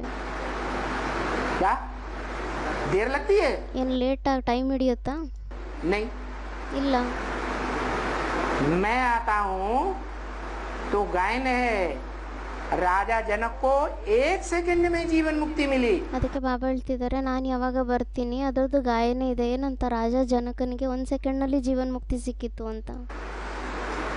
क्या 1 सेकंड में जीवन मुक्ति मिली? ಏನಂತ ಗಾಯನ ಇದೆ? 1 ಸೆಕೆಂಡ್ನಲ್ಲಿ ಜೀವನ್ ಮುಕ್ತಿ ಸಿಕ್ತು ಅಂತ ಗಾಯನ ಇದೆ. जनक माने क्या? ಜನಕ ಅಂದ್ರೇನೆ ಏನು? जन माने जन्म, का माने करने वाला, ಜ ಅಂದ್ರೆ ಜನ್ಮ, ಕ ಅಂದ್ರೆ ಕರ್ಣೆ ಮಾಡುವಂತವ್ರು. माना इस सारी सृष्टि का जन्म देने का जो निमित्त बनता है वो ही हुआ जनक. ಅಂದ್ರೆ ಯಾರು ಇಡೀ ಸೃಷ್ಟಿಗೆ ಜನ್ಮ ಕೊಡ್ಲಿಕ್ಕೋಸ್ಕರ ನಿಮಿತ್ತರಾಗ್ತಾರೆ ಅವರೇ ಆಗಿದ್ದಾರೆ ಜನಕ್. उस जनक के लिए 1 सेकंड गाया हुआ है. ಆ ಜನಕನ್ಗೋಸ್ಕರ 1 ಸೆಕೆಂಡ್ ಅಂತ ಗಾಯನ ಇದೆ. क्या 1 सेकंड में जीवन मुक्ति? ಏನಂತ ಗಾಯನ ಇದೆ? 1 ಸೆಕೆಂಡ್ನಲ್ಲಿ ಜೀವನ್ ಮುಕ್ತಿ ಅಂತ ಗಾಯನ ಇದೆ. अरे यहाँ तो 80 साल हो गए, 1 सेकंड कैसे? ಅದಕ್ಕೆ ಬಾಬಾ ಹೇಳ್ತಿದ್ದಾರೆ, ಅರೆ ಇಲ್ಲಂತೂ 80 ವರ್ಷ ಆಗೋಯ್ತು, ಮತ್ತೆ 1 ಸೆಕೆಂಡ್ ಅಂತ ಯಾವ ರೀತಿ? 1 सेकंड ऐसे कि जो हम याद करते हैं, प्रैक्टिस करते हैं. 1 ಸೆಕೆಂಡ್ ಅಂದ್ರೆ ಯಾವ ರೀತಿ ಅಂದ್ರೆ ನಾವೇನೇ ಪ್ರಾಕ್ಟೀಸ್ ಮಾಡ್ತೀವಿ, इस याद की प्रैक्टिस में हम अपनी याद की यात्रा को सहज करते जाते हैं. ಮತ್ತೆ ಈ ನಾವೇನೇ ಇಲ್ಲಿ ಪ್ರಾಕ್ಟೀಸ್ ಮಾಡ್ತೀವಿ, ನೆನಪು ಮಾಡ್ತೀವಿ, ಆ ನೆನಪಿನ ಪ್ರಾಕ್ಟೀಸ್ನಲ್ಲಿ ನಾವು ಆ ಥರ ಅಭ್ಯಾಸ ಮಾಡ್ತಾ ಹೋಗ್ತೀವಿ. ಅಂದರೆ 1 ಸೆಕೆಂಡ್ನಲ್ಲಿ ಆ ನೆನಪೇನಿದೆ या मुश्किल करते जाते हैं. ಅದನ್ನು ನಾವು ಸಹಜ ಮಾಡ್ತಾ ಹೋಗ್ತೀವ ಅಥವಾ ಇನ್ನೂ ಕಠಿಣ ಮಾಡ್ತಾ ಹೋಗ್ತೀವ? जितनी जितनी प्रैक्टिस बढ़ती जाती है उतना उतना हर आत्मा नंबरवार आत्मिक स्टेज में जल्दी से जल्दी टिके. ಅದಕ್ಕೆ ಬಾಬಾ ಹೇಳ್ತಿದ್ದಾರೆ, ಎಷ್ಟು ನಾವು ಅಭ್ಯಾಸವನ್ನು ಮಾಡ್ತಾ ಹೋಗ್ತೀವೋ ಅಷ್ಟೇ ನಮ್ಮ ಆತ್ಮ ಏನಿದೆ ಆ ಆತ್ಮಿಕ ಸ್ಥಿತಿಯಲ್ಲಿ ಬೇಗ ಬೇಗ ಸ್ಥಿತ ಆಗಲಿಕ್ಕೆ ಅಭ್ಯಾಸಿ ಆಗೋಗುತ್ತೆ, ಪ್ರಾಕ್ಟೀಸ್ ಆ ಥರ ಆಗೋಗುತ್ತೆ. ಆವಾಗ ಆ ನೆನಪೇನಿದೆ ಅದು ಸಹಜ ಆಗೋಗುತ್ತೆ. क्या बोला? अभी अभी साकारी, अभी अभी निराकारी, अभी अभी आकारी बनना है. ಅದಕ್ಕೋಸ್ಕರ ಹೇಳಿದ್ದಾರೆ ಅಲ್ವಾ, ಇವಾಗ ಸಾಕಾರಿ, ಇವಾಗ ಆಕಾರಿ, ಮತ್ತು ತಕ್ಷಣ ನಿರಾಕಾರಿ, ಈ ಥರ ಆಗಬೇಕು ಅಂತ. अभी अभी का मतलब आकारी, साकारी, निराकारी बनने में 1 सेकंड से ज्यादा न लगे. ಇವಾಗ ಅಂದ್ರೇನು? ಈ ಆಕಾರಿ, ಸಾಕಾರಿ ಮತ್ತು ನಿರಾಕಾರಿ ಆಗಲಿಕ್ಕೋಸ್ಕರ 1 ಸೆಕೆಂಡಿಗಿಂತ ಜಾಸ್ತಿ ಟೈಮ್ ಹಿಡಿಬಾರ್ದು. ಅಂದರೆ 1 ಸೆಕೆಂಡ್ನಲ್ಲಿ ನಾವು ಸಾಕಾರಿ, ಆಕಾರಿ, ನಿರಾಕಾರಿ ಆಗಿಬಿಡ್ಬೇಕು. ऐसी प्रैक्टिस करनी. ಈ ಥರ ಪ್ರಾಕ್ಟೀಸನ್ನು ಮಾಡಬೇಕು. तो ऐसी प्रैक्टिस बनाने में कोई अव्वल नंबर जाएगा या नहीं जाएगा? ಮತ್ತು ಈ ಥರ ಪ್ರಾಕ್ಟೀಸನ್ನು ಮಾಡೋದ್ರಲ್ಲಿ ಯಾರಾದರೂ ಮೊದಲನೇ ನಂಬರ್ನಲ್ಲಿ ಹೋಗ್ತಾರೋ ಇಲ್ವೋ? जो अव्वल नंबर जाएगा बस उसी का नाम अर्जुन है. ಮತ್ತು ಯಾರು ಮೊದಲನೇ ನಂಬರ್ನಲ್ಲಿ ಹೋಗ್ತಾರೋ ಅವ್ರದ್ದೇ ಹೆಸರು ಅರ್ಜುನ ಆಗಿದೆ. उस अर्जुन के लिए कहा भगवान ने गीता में, ಆ ಅರ್ಜುನನ್ಗೋಸ್ಕರ ಭಗವಂತ ಹೇಳಿದ್ದಾರೆ ಗೀತೆಯಲ್ಲಿ, इदं शरीरं कौन्तेय क्षेत्रं मित्यभिधीयते. ಇದಂ ಶರೀರಂ ಕೌಂತೆಯ ಕ್ಷೇತ್ರಂ ಮಿಥ್ಯ ವಿಧೀಯತೆ ಅಂತ. हे अर्जुन, ये तुम्हारा जो शरीर रूपी रथ है, ಅಂದರೆ ಹೇ ಅರ್ಜುನ, ಈ ನಿಮ್ಮ ಶರೀರ ರೂಪಿ ರಥ ಏನಿದೆ यही क्षेत्र है. ಇದೇ ಒಂದು ಕ್ಷೇತ್ರ ಆಗಿದೆ. कौन सा क्षेत्र? धर्म क्षेत्र, कुरुक्षेत्र. ಯಾವ ಥರ ಕ್ಷೇತ್ರ ಆಗಿದೆ? ಧರ್ಮಕ್ಷೇತ್ರ, ಕುರುಕ್ಷೇತ್ರ ಅಂತ. ये धारणाओं का क्षेत्र है. ಇದು ಧಾರಣೆಗಳ ಕ್ಷೇತ್ರ ಆಗಿದೆ. कुरुक्षेत्र माने कर्म भूमि भी है. ಕುರುಕ್ಷೇತ್ರ ಅಂದರೆ ಕರ್ಮಭೂಮಿನೂ ಸಹ ಅದೇ ಆಗಿದೆ. सत्युग त्रेता में कर्म करते हैं? ಸತ್ಯ ತ್ರೇತಾಯುಗದಲ್ಲಿ ಕರ್ಮವನ್ನು ಮಾಡ್ತಾರಾ ಇಲ್ವೋ? करते हैं? नहीं करते. ಮಾಡೋದಿಲ್ಲ. वहाँ आत्माभिमानी होते हैं. ಅಲ್ಲಂತೂ ಆತ್ಮಾಭಿಮಾನಿಗಳಾಗಿರ್ತಾರೆ. कर्म करने की दरकार ही नहीं. ಅಲ್ಲಂತೂ ಕರ್ಮ ಮಾಡುವಂತ ಅವಶ್ಯಕತೆನೇ ಇಲ್ಲ. सारा कर्म प्रकृति करती है. ಅಲ್ಲಂತೂ ಎಲ್ಲ ಕರ್ಮವನ್ನು ಪ್ರಕೃತಿನೇ ಮಾಡುತ್ತೆ. आत्माभिमानी देवताओं के लिए कोई कर्म करने की दरकार नहीं है. ಆತ್ಮಾಭಿಮಾನಿಗಳ ದೇವತೆಗಳಿಗೋಸ್ಕರ ಏನು ಕರ್ಮ ಮಾಡುವಂತ ಅವಶ್ಯಕತೆನೇ ಇಲ್ಲ. जब हम देह अभिमानी बनते हैं ಯಾವಾಗ ನಾವು ದೇಹಾಭಿಮಾನಿಗಳಾಗ್ತೀವಿ तो कर्म शुरू होते हैं. ಆವಾಗ ಕರ್ಮ ಆರಂಭ ಆಗುತ್ತೆ. जो आज भी कोई भी ऑफिस में चले जाओ, ಅದಕ್ಕೆ ಇವಾಗೂ ಸಹ ನೋಡಿ, ಯಾವುದೇ ಆಫೀಸ್ಗಳಲ್ಲಿ ಹೋಗ್ಬಿಡಿ, बड़े बड़े ऑफिसरों से कहो पूजा क्या है, ದೊಡ್ಡ ದೊಡ್ಡ ಆಫೀಸರ್ ಹತ್ರ ಕೇಳಿ ಪೂಜೆ ಅಂದ್ರೆ ಏನಾಗಿದೆ ಅಂತ. कहते कर्म ही पूजा है. ಅವಾಗ ಅವ್ರು ಏನು ಹೇಳ್ತಾರೆ? ಕರ್ಮನೇ ಪೂಜೆ ಆಗಿದೆ ಅಂತ ಹೇಳ್ತಾರೆ. क्या कहते हैं? कर्म ही पूजा है। उनके यहाँ बोर्ड कहीं कहीं टंगे होते हैं। ಏನಂತ ಹೇಳ್ತಾರೆ, ಕರ್ಮನೇ ಪೂಜೆ ಆಗಿದೆ ಅಂತ ಹೇಳ್ತಾರೆ. ಕೆಲವರು ಆ ಥರ ಬೋರ್ಡ್ ಸಹ ನೇತಾಗಿಟ್ಟಿರ್ತಾರೆ. लिखा होता है कर्म ही पूजा है। ಅದ್ರ उसके ಬೋರ್ಡ್ ಮೇಲೂ ಬರ್ದಿರ್ತಾರೆ ಏನಂತ, ಕರ್ಮನೇ ಪೂಜೆ ಆಗಿದೆ ಅಂತ. आगे एक शब्द और बढ़ा दो, गधे का कर्म ही पूजा है। ಅದಕ್ಕೆ ಬಾಬಾ ಹೇಳ್ತಾರೆ, ಅದ್ರ ಮುಂದೆ ಒಂದು ಶಬ್ದವನ್ನು ಇನ್ನೂ ಆ್ಯಡ್ ಮಾಡಿಬಿಡಿ, ಏನಂತ, ಕತ್ತೆ ಕರ್ಮ ಮಾಡೋದೇ ಪೂಜೆ ಆಗಿದೆ ಅಂತ. गधा कर्म नहीं करता है? ಅದಕ್ಕೆ ಬಾಬಾ ಹೇಳ್ತಾರೆ, ಕತ್ತೆ ಏನು ಕರ್ಮ ಮಾಡೋದಿಲ್ವಾ? ಮಾಡುತ್ತೆ. सारा दिन कुम्हार के यहाँ, धोबी के यहाँ सारा दिन कर्म करता है। ಕುಂಬಾರನ ಮಡಿಕೆ ಮಾಡೋರ ಹತ್ರ ಆಗಲಿ ಅಥವಾ ಧೋಬಿ ಅಗಸನ ಹತ್ರನೇ ಆಗಲಿ ಇಡೀ ದಿನ ಕೆಲಸ ಮಾಡುತ್ತೆ ಕತ್ತೆ. और शाम को गाय बैल भैंस की जो बची हुई घास है वो आकर के खा के सो जाता है। ಸಾಯಂಕಾಲ ಉಳಿದಿರುವಂಥ ಹುಲ್ಲನ್ನು ತಿಂದು ಮಲ್ಕೊಂಡ್ಬಿಡುತ್ತೆ. ಅಂದರೆ ಎಮ್ಮೆ ಹಸು ಎತ್ತು ಎಲ್ಲ ಏನೇನು ತಿಂದು ಬಿಟ್ಟಿರುತ್ತೋ ಅದನ್ನು ಕತ್ತೆ ತಿಂದುಬಿಟ್ಟು ಮಲ್ಕೊಂಡ್ಬಿಡುತ್ತೆ. तो बड़ा कर्मयोगी कौन हुआ? ಮತ್ತು ದೊಡ್ಡ ಕರ್ಮಯೋಗಿ ಯಾರಾದರೂ? कौन हुआ? ಅದಕ್ಕೆ ಕೇಳ್ತಾ ಇದ್ದಾರೆ ಬಾಬಾ, ಯಾರಾದರೂ ದೊಡ್ಡ ಕರ್ಮಯೋಗಿ? गधा हुआ ना। ಕತ್ತೆನೇ ಆಯಿತು ಅಲ್ವಾ? लेकिन किसके डंडे के नीचे रहता है? ಆದರೆ ಅವ್ರು ಯಾರ ಕೋಲಿನ ಕೆಳಗಡೆ ಇರ್ತಾರೆ? आधीन है या पराधीन है? ಅವರು ಅಧೀನರಾಗಿರ್ತಾರ ಅಥವಾ ಪರಾಧೀನರಾಗಿರ್ತಾರ? आधीन है। ಅಧೀನೂ ಆಗಿರುತ್ತೆ. तो कर्म करने वाले जो ये अहंकार दिखाते हैं ಮತ್ತೆ ಕರ್ಮ ಮಾಡುವಂಥವ್ರು ಯಾರು ಈ ರೀತಿ ಅಹಂಕಾರವನ್ನು ತೋರಿಸ್ತಾರೆ कि हमने कर्म किया, ಅಂದರೆ ನಾವೇ ಕರ್ಮವನ್ನು ಮಾಡಿದ್ದೀವಿ ಅಂತ. वो कर्म करने वालों की इंद्रियां कर्म करती हैं। ಮತ್ತೆ ಆ ಕರ್ಮ ಮಾಡುವಂಥವ್ರು ಯಾರು ಇರ್ತಾರೆ, ಅವ್ರ ಇಂದ್ರಿಯಗಳು ಕರ್ಮ ಮಾಡುತ್ತಾ? इंद्रियां जो देह का अंग है ಇಂದ್ರಿಯಗಳು ಏನು ದೇಹದ ಅಂಗ ಆಗಿದೆ, वो कर्म करती हैं ಅದು ಕರ್ಮ ಮಾಡುತ್ತಾ या आत्मा कर्म करती है? ಅಥವಾ ಆತ್ಮ ಕರ್ಮ ಮಾಡುತ್ತಾ? ये कराती है। ಅಥವಾ ಮಾಡಿಸುತ್ತಾ ಆತ್ಮ ಕರ್ಮವನ್ನ? आत्मा कर्म कराती है और इंद्रियां करती है। ಆತ್ಮ ಕರ್ಮವನ್ನ ಮಾಡಿಸುತ್ತೆ ಮತ್ತೆ ಇಂದ್ರಿಯಗಳು ಕರ್ಮವನ್ನ ಮಾಡುತ್ತೆ. तो दास दासी कौन हुई? इंद्रियां दास दासी हुई। ಮತ್ತೆ ದಾಸದಾಸಿಯರು ಯಾರಾದ್ರು? ಇಂದ್ರಿಯಗಳೇ ದಾಸದಾಸಿಗಳಾದ್ರು. आत्मा राजा है। ಆತ್ಮ ಏನಾಗಿದೆ? ರಾಜ ಆಗಿದೆ. राजा है इसलिए उत्तम अंग में बैठा हुआ है। ಆತ್ಮ ರಾಜ ಆಗಿದೆ, ಅದಕ್ಕೋಸ್ಕರ ಅದು ಉತ್ತಮ ಅಂಗದಲ್ಲಿ ಕೂತ್ಕೊಂಡಿದೆ. ये अंग क्या कहा जाता है? उत्तम अंग। ಮಸ್ತಿಷ್ಕ ಏನಿದೆ ತಲೆ, ಅದಕ್ಕೇನಂತ ಹೇಳಲಾಗುತ್ತೆ? ಉತ್ತಮ ಅಂಗ ಅಂತ ಹೇಳಲಾಗುತ್ತೆ. अंग सारे अंगों में उत्तम अंग। ಯಾವ ಥರ ಅಂಗ ಆಗಿದೆ? ಇಡೀ ಶರೀರದಲ್ಲಿ ಎಲ್ಲ ಅಂಗಗಳಲ್ಲಿ ಅದು ಉತ್ತಮ ಆಗಿದೆ, ಅದಕ್ಕೆ ಉತ್ತಮ ಅಂಗ ಅಂತ ಹೇಳ್ತಾರೆ. उसका नाम है भ्रकुटी। ಅದರ ಹೆಸರೇ ಆಗಿದೆ ಭ್ರುಕುಟಿ. कैसी कुटी? भरी पूरी कुटी। ಯಾವ ಥರ ಕುಟಿ ಅಂದರೆ ಇರುವಂಥ ಸ್ಥಾನ, ಅದಕ್ಕೆ ಬಾಬಾ ಹೇಳ್ತಾರೆ ಯಾವ ಥರ ತುಂಬಿರುವಂಥ ಸ್ಥಾನ ಆಗಿದೆ. इस भरी पूरी कुटी में अगर आत्मा स्थित हो जाए, ಮತ್ತೆ ಈ ತುಂಬಿರುವಂಥ ಮನೆಯಲ್ಲಿ ಆತ್ಮ ಸ್ಥಿತ ಆಗೋಗ್ಬಿಟ್ರೆ सदा काल के लिए, तो उस आत्मा को कोई भी बंधन में बांध ही नहीं ಮತ್ತೆ सकता। ಸದಾ ಕಾಲಕ್ಕೋಸ್ಕರ ಆತ್ಮ ಅದರಲ್ಲಿ ಸ್ಥಿತ ಆಗೋಗ್ಬಿಟ್ರೆ ಯಾರೂ ಆತ್ಮನ ಬಂಧಿತ ಮಾಡಲಿಕ್ಕೆ ಸಾಧ್ಯನೇ ಇಲ್ಲ. तो देखो कर्म की दुनिया कौन से युग से शुरू होती है? ಮತ್ತೆ ನೋಡಿ, ಕರ್ಮದ ಪ್ರಪಂಚ ಏನಿದೆ ಅದು ಯಾವ ಯುಗದಿಂದ ಆರಂಭ ಆಗುತ್ತೆ? द्वापर युग से। ದ್ವಾಪರ ಯುಗದಿಂದನೇ ಆರಂಭ ಆಗುತ್ತೆ. द्वापर युग से द्वैतवादी धर्म शुरू हुआ या नहीं हुआ? ದ್ವಾಪರ ಯುಗದಿಂದ ದ್ವೈತವಾದಿ ಪ್ರಪಂಚ ಆರಂಭ ಆಯ್ತೋ ಇಲ್ವೋ? दो दो धर्म, दो दो राज्य, ಎರಡೆರಡು ಧರ್ಮ, ಎರಡೆರಡು ರಾಜ್ಯ, दो दो भाषाएं, ಎರಡೆರಡು ಭಾಷೆಗಳು, से चार, चार से आठ बढ़ती ही चली गई। 2 ರಿಂದ 4, 4 ರಿಂದ 8 ಹೆಚ್ಚಾಗ್ತಾನೆ ಹೋಗುತ್ತೆ.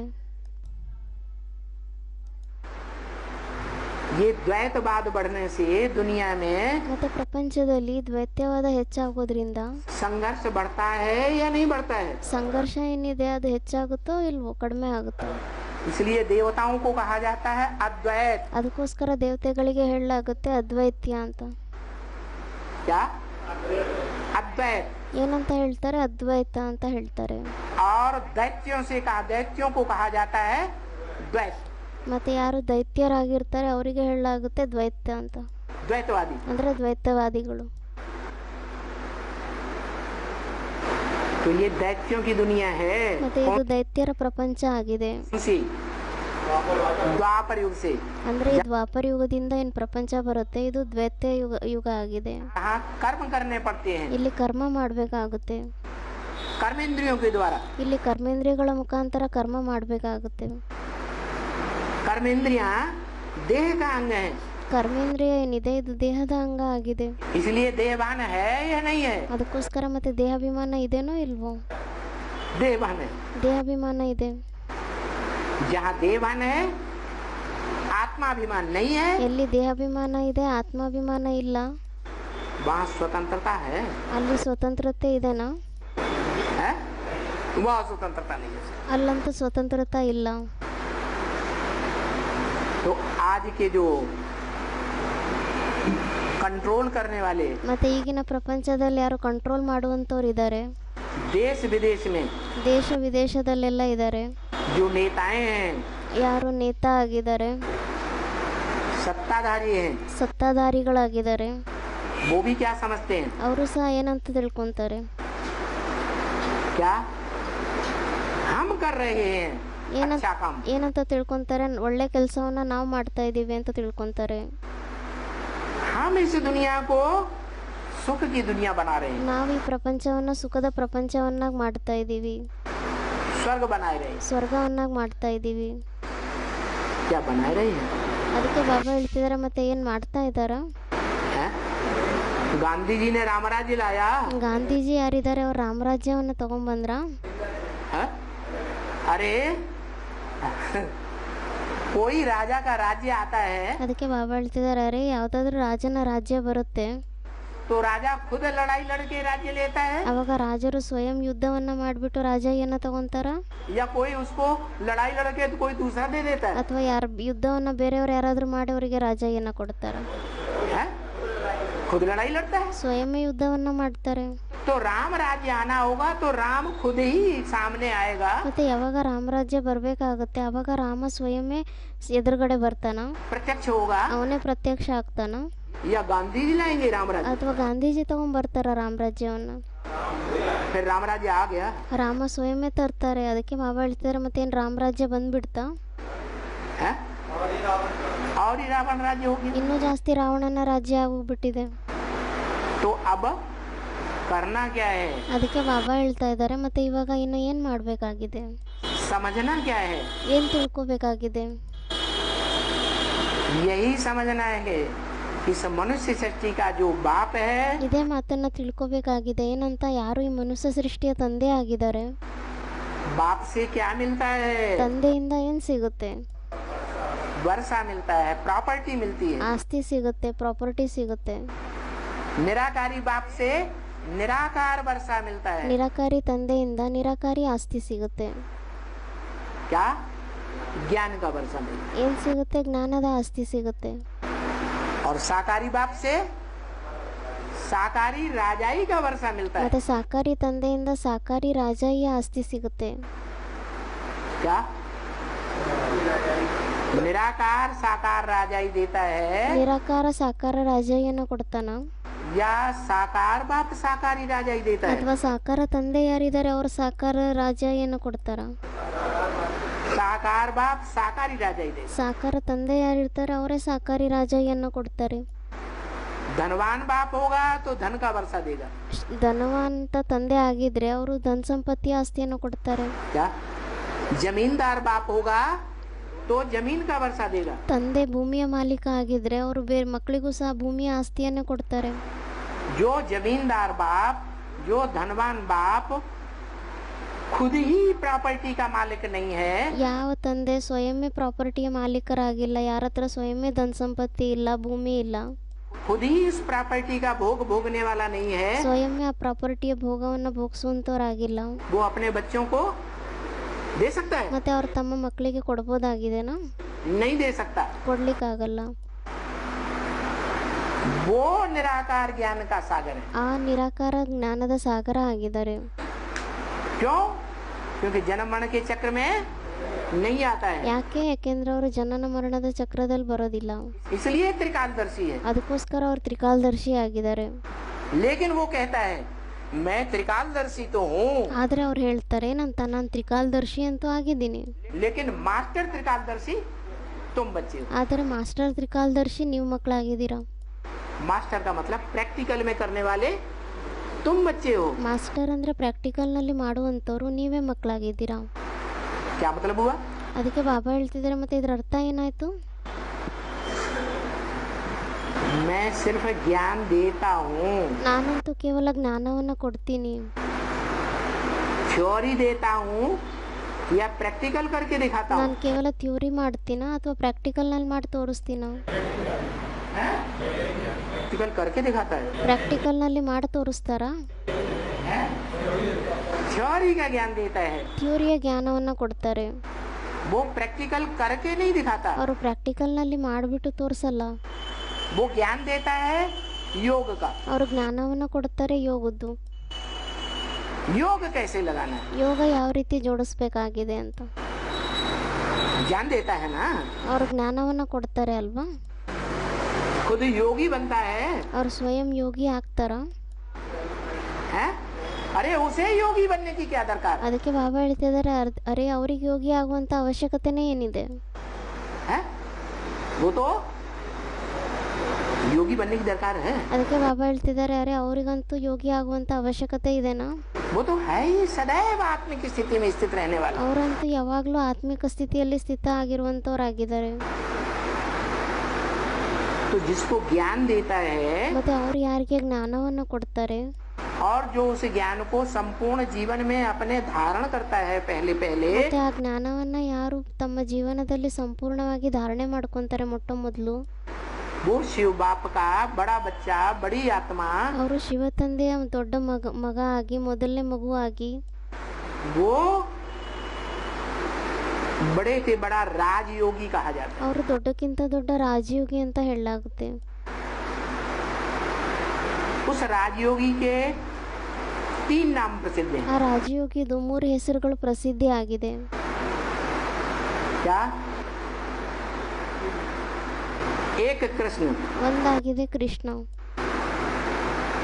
क्या कहते हैं कृष्ण को? ಏನಂತ ಹೇಳ್ತಾರೆ ಕೃಷ್ಣನ್ಗೆ? है योगी राज। ಕೃಷ್ಣನ್ಗೆ ಯೋಗಿರಾಜ್ ಅಂತ ಹೇಳ್ತಾರೆ। और ब्रह्मा का बड़ा पुत्र सनत कुमार, ಮತ್ತೆ ಬ್ರಹ್ಮನ ದೊಡ್ಡ ಮಗ ಆಗಿದ್ದಾನೆ ಸನತ್ ಕುಮಾರ್, उसको कहते हैं ज्ञानेश्वर योगीश्वर। ಅವರಿಗೆ ಹೇಳ್ತಾರೆ ಜ್ಞಾನೇಶ್ವರ ಮತ್ತೆ ಯೋಗೇಶ್ವರ ಅಂತ। और शंकर, ಮತ್ತೆ ಇನ್ನೊಬ್ಬರಾಗಿದ್ದಾರೆ ಶಂಕರ, उनको क्या कहते हैं? योगीश्वर। ಆ ಶಂಕರನ್ಗೆ ಏನಂತ ಹೇಳ್ತಾರೆ? ಯೋಗೀಶ್ವರ ಅಂತ ಹೇಳ್ತಾರೆ। तो योगियों का ईश्वर है, ज्ञानियों का ईश्वर है, ईश्वर है। ಮತ್ತೆ ಯೋಗಿಗಳ ಈಶ್ವರ, ಜ್ಞಾನಿಗಳ ಈಶ್ವರ ಯಾರಿದ್ದಾರೆ? ಆ ಈಶ್ವರ एक होगा या अनेक होंगे? ಆ ಈಶ್ವರ ಯಾರಿದ್ದಾರೆ? ಅವ್ರು ಒಬ್ಬರೇ ಆಗಿರ್ತಾರ ಅಥವಾ ಅನೇಕರಾಗಿರ್ತಾರ? माने शासन करना, योगियों को शासित करने वाला, ಈಶ್ ಅಂದ್ರೆ ಶಾಸನವನ್ನ ಮಾಡುವಂಥವ್ರು, ಆ ಯೋಗಿಗಳ ಮೇಲೆ ಶಾಸನವನ್ನ ಮಾಡುವಂಥವ್ರು। ज्ञानियों को शासित करने वाला ಜ್ಞಾನಿಗಳಿಗೆ ಶಾಸ್ತ್ರತರನ್ನಾಗಿ ಮಾಡುವಂಥವ್ರು होगा या अनेक होंगे? ಒಬ್ಬರೇ ಆಗಿರ್ತಾರ ಅಥವಾ ಅನೇಕರಾಗಿರ್ತಾರ? एक होगा। ಒಬ್ಬರೇ ಆಗಿರ್ತಾರೆ।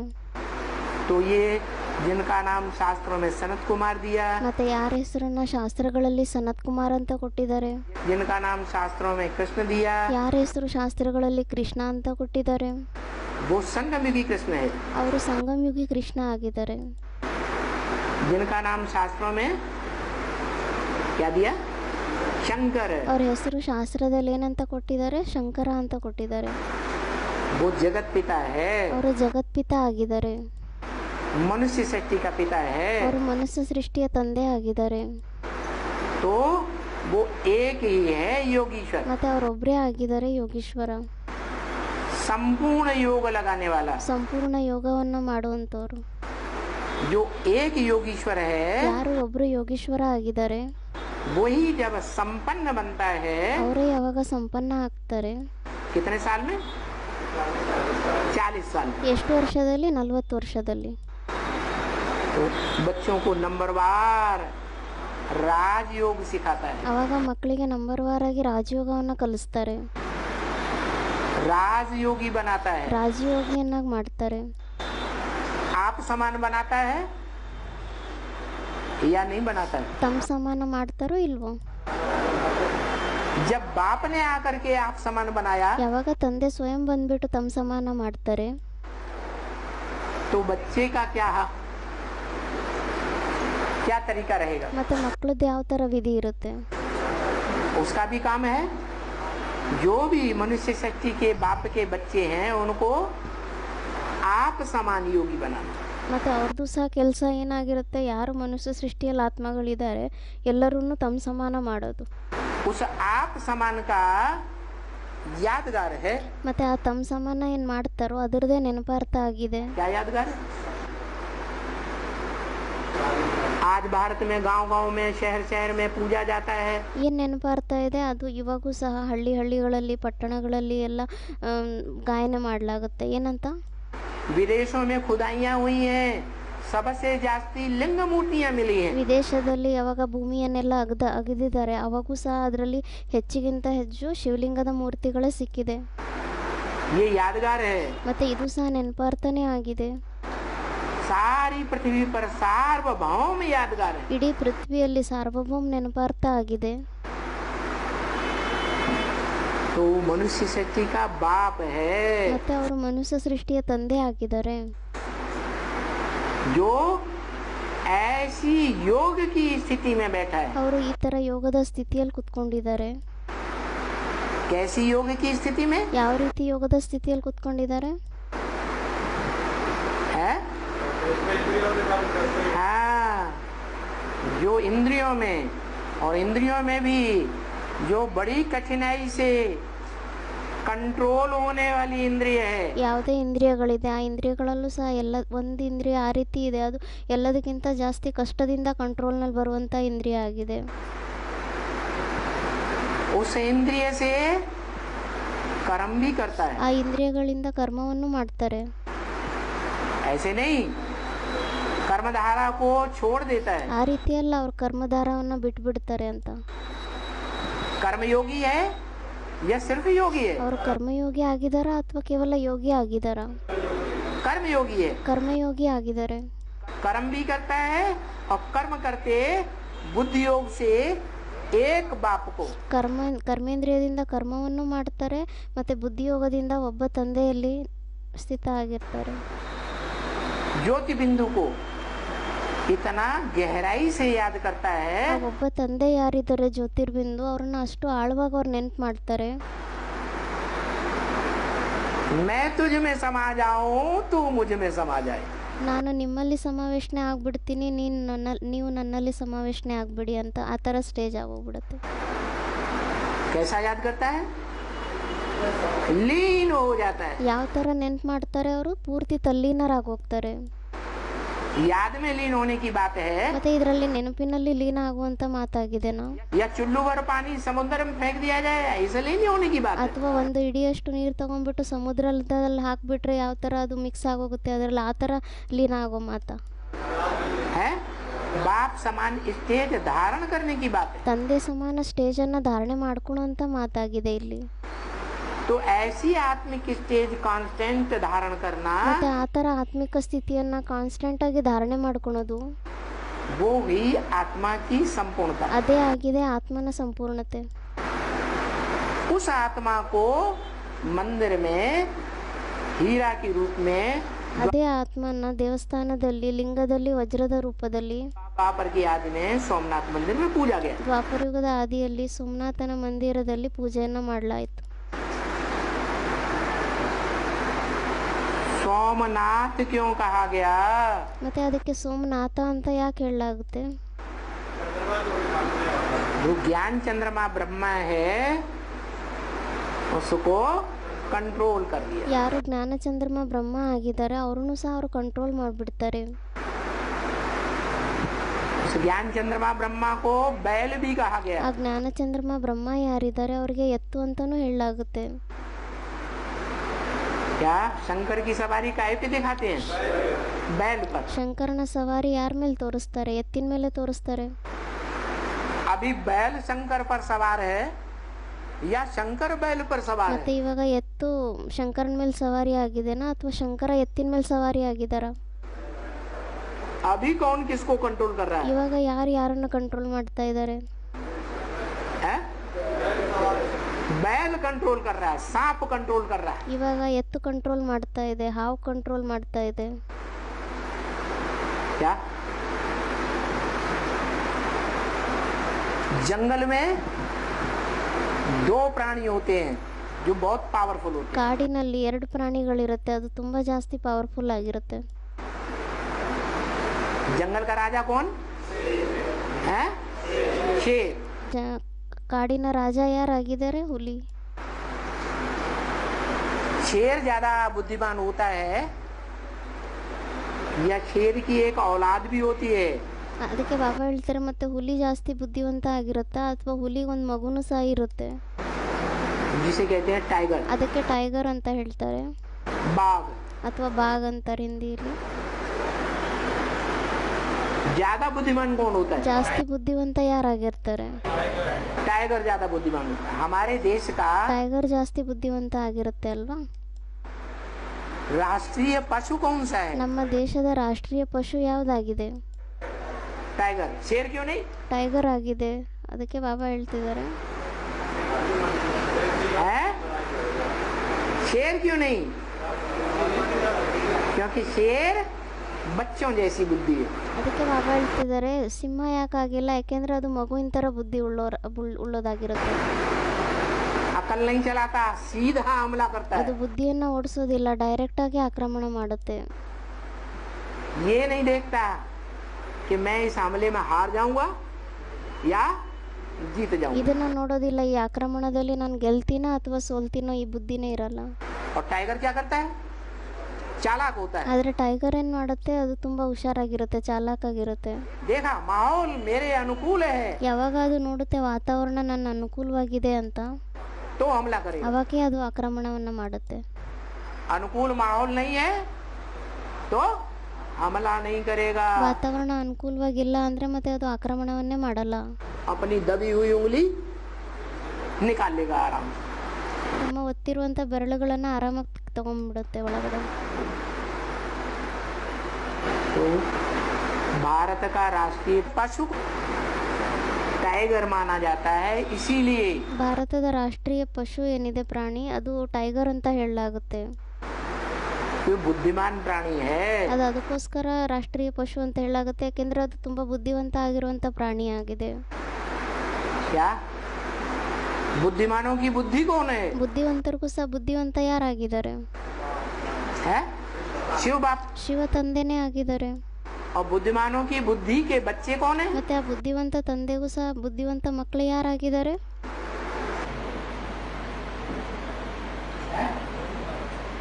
दुनिया में बुद्धिमान किसको माना जाएगा? ಪ್ರಪಂಚದಲ್ಲಿ ಬುದ್ಧಿವಂತರು ಅಂತ ಯಾರಿಗೆ ಹೇಳಲಾಗುತ್ತೆ?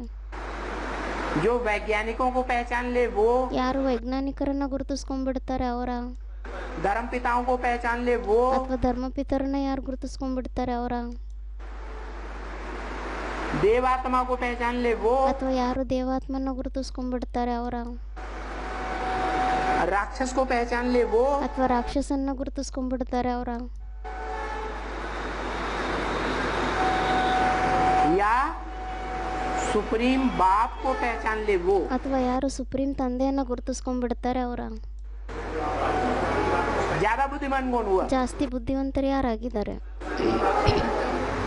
तो बाप क्या देखते हैं बच्चों में? ಸೊ ಅದಕ್ಕೆ ಬಾಬಾ ಹೇಳ್ತಾರೆ ಮತ್ತೆ ತಂದೆನೂ ಸಹ ಮಕ್ಕಳಲ್ಲಿ ಏನ್ ನೋಡ್ತಾರೆ? है बच्चों में कोई गुण नहीं है। ಮಕ್ಕಳಲ್ಲಿ ಏನೂ ಗುಣ ಇಲ್ಲ. बाप जानते हैं इन बच्चों में कोई गुण नहीं, ತಂದೆ ತಿಳ್ಕೊಂತಾರೆ ಈ ಮಾತನ್ನ, ಈ ಮಕ್ಕಳಲ್ಲಂತೂ ಏನು ಗುಣನೇ ಇಲ್ಲ ಅಂತ. लेकिन एक गुण देखते हैं। ಆದ್ರೆ ಒಂದು ಗುಣವನ್ನ ನೋಡ್ತಾರೆ. ಏನಾಗಿದೆ ಆ ಗುಣ? जो दुनिया में कहीं बाप को नहीं मिलता। ಆ ಒಂದು ಗುಣ ಏನಿದೆ ಅದು ಪ್ರಪಂಚದಲ್ಲಿ ಎಲ್ಲೂ ತಂದೆಗೆ ಸಿಗೋದಿಲ್ಲ. गुण बाप की पहचान बाप के बच्चे करते हैं। ಏನಾಗಿದೆ? ತಂದೆಯನ್ನ ಗುರುತಿಸ್ಕೊಳೋದು. ಅದಕ್ಕೆ ಬಾಬಾ ಹೇಳ್ತಾರೆ ತಂದೆಯ ಪರಿಚಯ ಏನಿದೆ, ತಂದೆಯನ್ನು ಗುರುತಿಸ್ಕೊಳೋದು ಅದು ತಂದೆಯ ಮಕ್ಕಳೇ ಮಾಡ್ತಾರೆ. दुनिया में और धर्म पिताओं के जो फॉलोअर्स बच्चे हैं ಪ್ರಪಂಚದಲ್ಲಿ ಬೇರೆ ಧರ್ಮಪಿತರು ಯಾರೇ ಇದ್ದಾರೆ, ಅವ್ರ ಫಾಲೋವರ್ಸ್ ಮಕ್ಕಳು ಯಾರಿರ್ತಾರೆ, वो अपने बाप को पहचानते हैं, ಅವರು ತಮ್ಮ ತಂದೆಯನ್ನು ಗುರುತಿಸ್ಕೊಂತಾರೆ. सुप्रीम सोल बाप को नहीं पहचान ಅವರು पाते। ಸುಪ್ರೀಂ ಸೋಲ್ ತಂದೆಯನ್ನು ಗುರುತಿಸ್ಕೊಳ್ಳಿಕ್ಕಾಗಲ್ಲ. यहाँ भी ऐसे ही है। ಇಲ್ಲೂ ಸಹ ಅದೇ ರೀತಿಯಾಗಿದೆ. ब्राह्मणों की दुनिया में 9 पुरियों के ब्राह्मण हैं। ಬ್ರಾಹ್ಮಣರ ಪ್ರಪಂಚದಲ್ಲಿ 9 ಪ್ರಕಾರದ ಬ್ರಾಹ್ಮಣರಿದ್ದಾರೆ, जो दूसरे दूसरे धर्मों से कन्वर्ट होकर के आए हैं। ಅವರು ಬೇರೆ ಬೇರೆ ಧರ್ಮದಿಂದ ಕನ್ವರ್ಟ್ ಆಗ್ಬಿಟ್ಟು ಬಂದಿದ್ದಾರೆ. वो पहचान करके भी नहीं पहचान पाते, ಅವ್ರು ಗುರುತಿಸ್ಕೊಂಡ್ರು ಸಹ ಗುರುತಿಸ್ಕೊಳ್ಳಿಕ್ಕಾಗಲ್ಲ. ठोकर मार के भाग जाते हैं, ಕಾಲಿಂದ ಒದ್ಬಿಟ್ಟು ಓಡೋಗ್ಬಿಡ್ತಾರೆ, ग्लानि करने लग पड़ते हैं। ನಿಂದನೆಯನ್ನ ಮಾಡ್ಲಿಕ್ಕೆ ಆರಂಭ ಮಾಡ್ಬಿಡ್ತಾರೆ. क्यों? वही द्वापर युग से हिस्ट्री को देखो। ಯಾಕೆ? ಯಾಕೆಂದ್ರೆ ಅದೇ ದ್ವಾಪರಯುಗದ ಆರಂಭದ ಹಿಸ್ಟ್ರಿಯನ್ನು ನೋಡಿ. जो बाप बोलते हैं एक से ज्ञान सुनना चाहिए, ಅದಕ್ಕೋಸ್ಕರ ತಂದೆ ಹೇಳ್ತಾರೆ ನಂತ ಒಬ್ಬರಿಂದ ಜ್ಞಾನವನ್ನ ಕೇಳಬೇಕು ಅಂತ. अनेकों से ज्ञान नहीं सुनना चाहिए। ಅನೇಕರಿಂದ ಜ್ಞಾನವನ್ನ ಕೇಳಬಾರ್ದಾಗಿದೆ. अनेकों से सुना तो व्यभिचारी ज्ञान हो जाएगा, ಅನೇಕರಿಂದ ಕೇಳಿದ್ರೆ ಅದು ವ್ಯಭಿಚಾರಿ ಜ್ಞಾನ ಆಗೋಗುತ್ತೆ. और ज्ञान व्यभिचारी हुआ तो व्यभिचारी धर्मों में कन्वर्ट होना पड़ेगा। ಮತ್ತೆ ಜ್ಞಾನ ಒಂದ್ ವೇಳೆ ವ್ಯಭಿಚಾರಿ ಆಗೋಗ್ಬಿಟ್ರೆ ವ್ಯಭಿಚಾರಿ ಧರ್ಮಗಳಲ್ಲಿ ಕನ್ವರ್ಟ್ ಆಗ್ಬೇಕಾಗತ್ತೆ. और भारतवासियों की ये खास कमजोरी बताई। ಮತ್ತೆ ಭಾರತವಾಸಿಗಳದ್ದು ಮುಖ್ಯ ವೀಕ್ನೆಸ್ ಇದೆ ಅಂತ ಹೇಳಿದ್ದಾರೆ. सुनी सुनाई बातों से भारतवासियों ने दुर्गति को पाया। ಹೇಳಿ ಕೇಳಿದಂತ ಮಾತಿನಿಂದ ಭಾರತವಾಸಿಗಳು ದುರ್ಗತಿಯನ್ನ ಪಡೆದಿದ್ದಾರೆ. और सुनी सुनाई बातों पर प्रभावित होना ಮತ್ತೆ ಹೇಳಿ ಕೇಳಿದಂತ ಮಾತಿನಿಂದ ಪ್ರಭಾವಿತರಾಗೋದು माताएं ज्यादा करती हैं या भाई लोग ज्यादा करते ಇದು हैं? ಮಾತೆಯರು ಜಾಸ್ತಿ ಮಾಡ್ತಾರ ಅಥವಾ ಅಣ್ಣಂದ್ರು ಜಾಸ್ತಿ ಮಾಡ್ತಾರ? आज भी सारी दुनिया में ऐसे ही चल रहा है। ಇವಾಗೂ ಸಹ ಇಡೀ ಪ್ರಪಂಚದಲ್ಲಿ ಇದೇ ತರ ನಡೀತಾ ಇದೆ. ಓಂ ಶಾಂತಿ. ಇವತ್ತಿಂದು ವಿಸಿಡಿ ನಂಬರ್ ಆಗಿತ್ತು 2343, ಖಗಡಿಯಾ ಬಿಹಾರ್.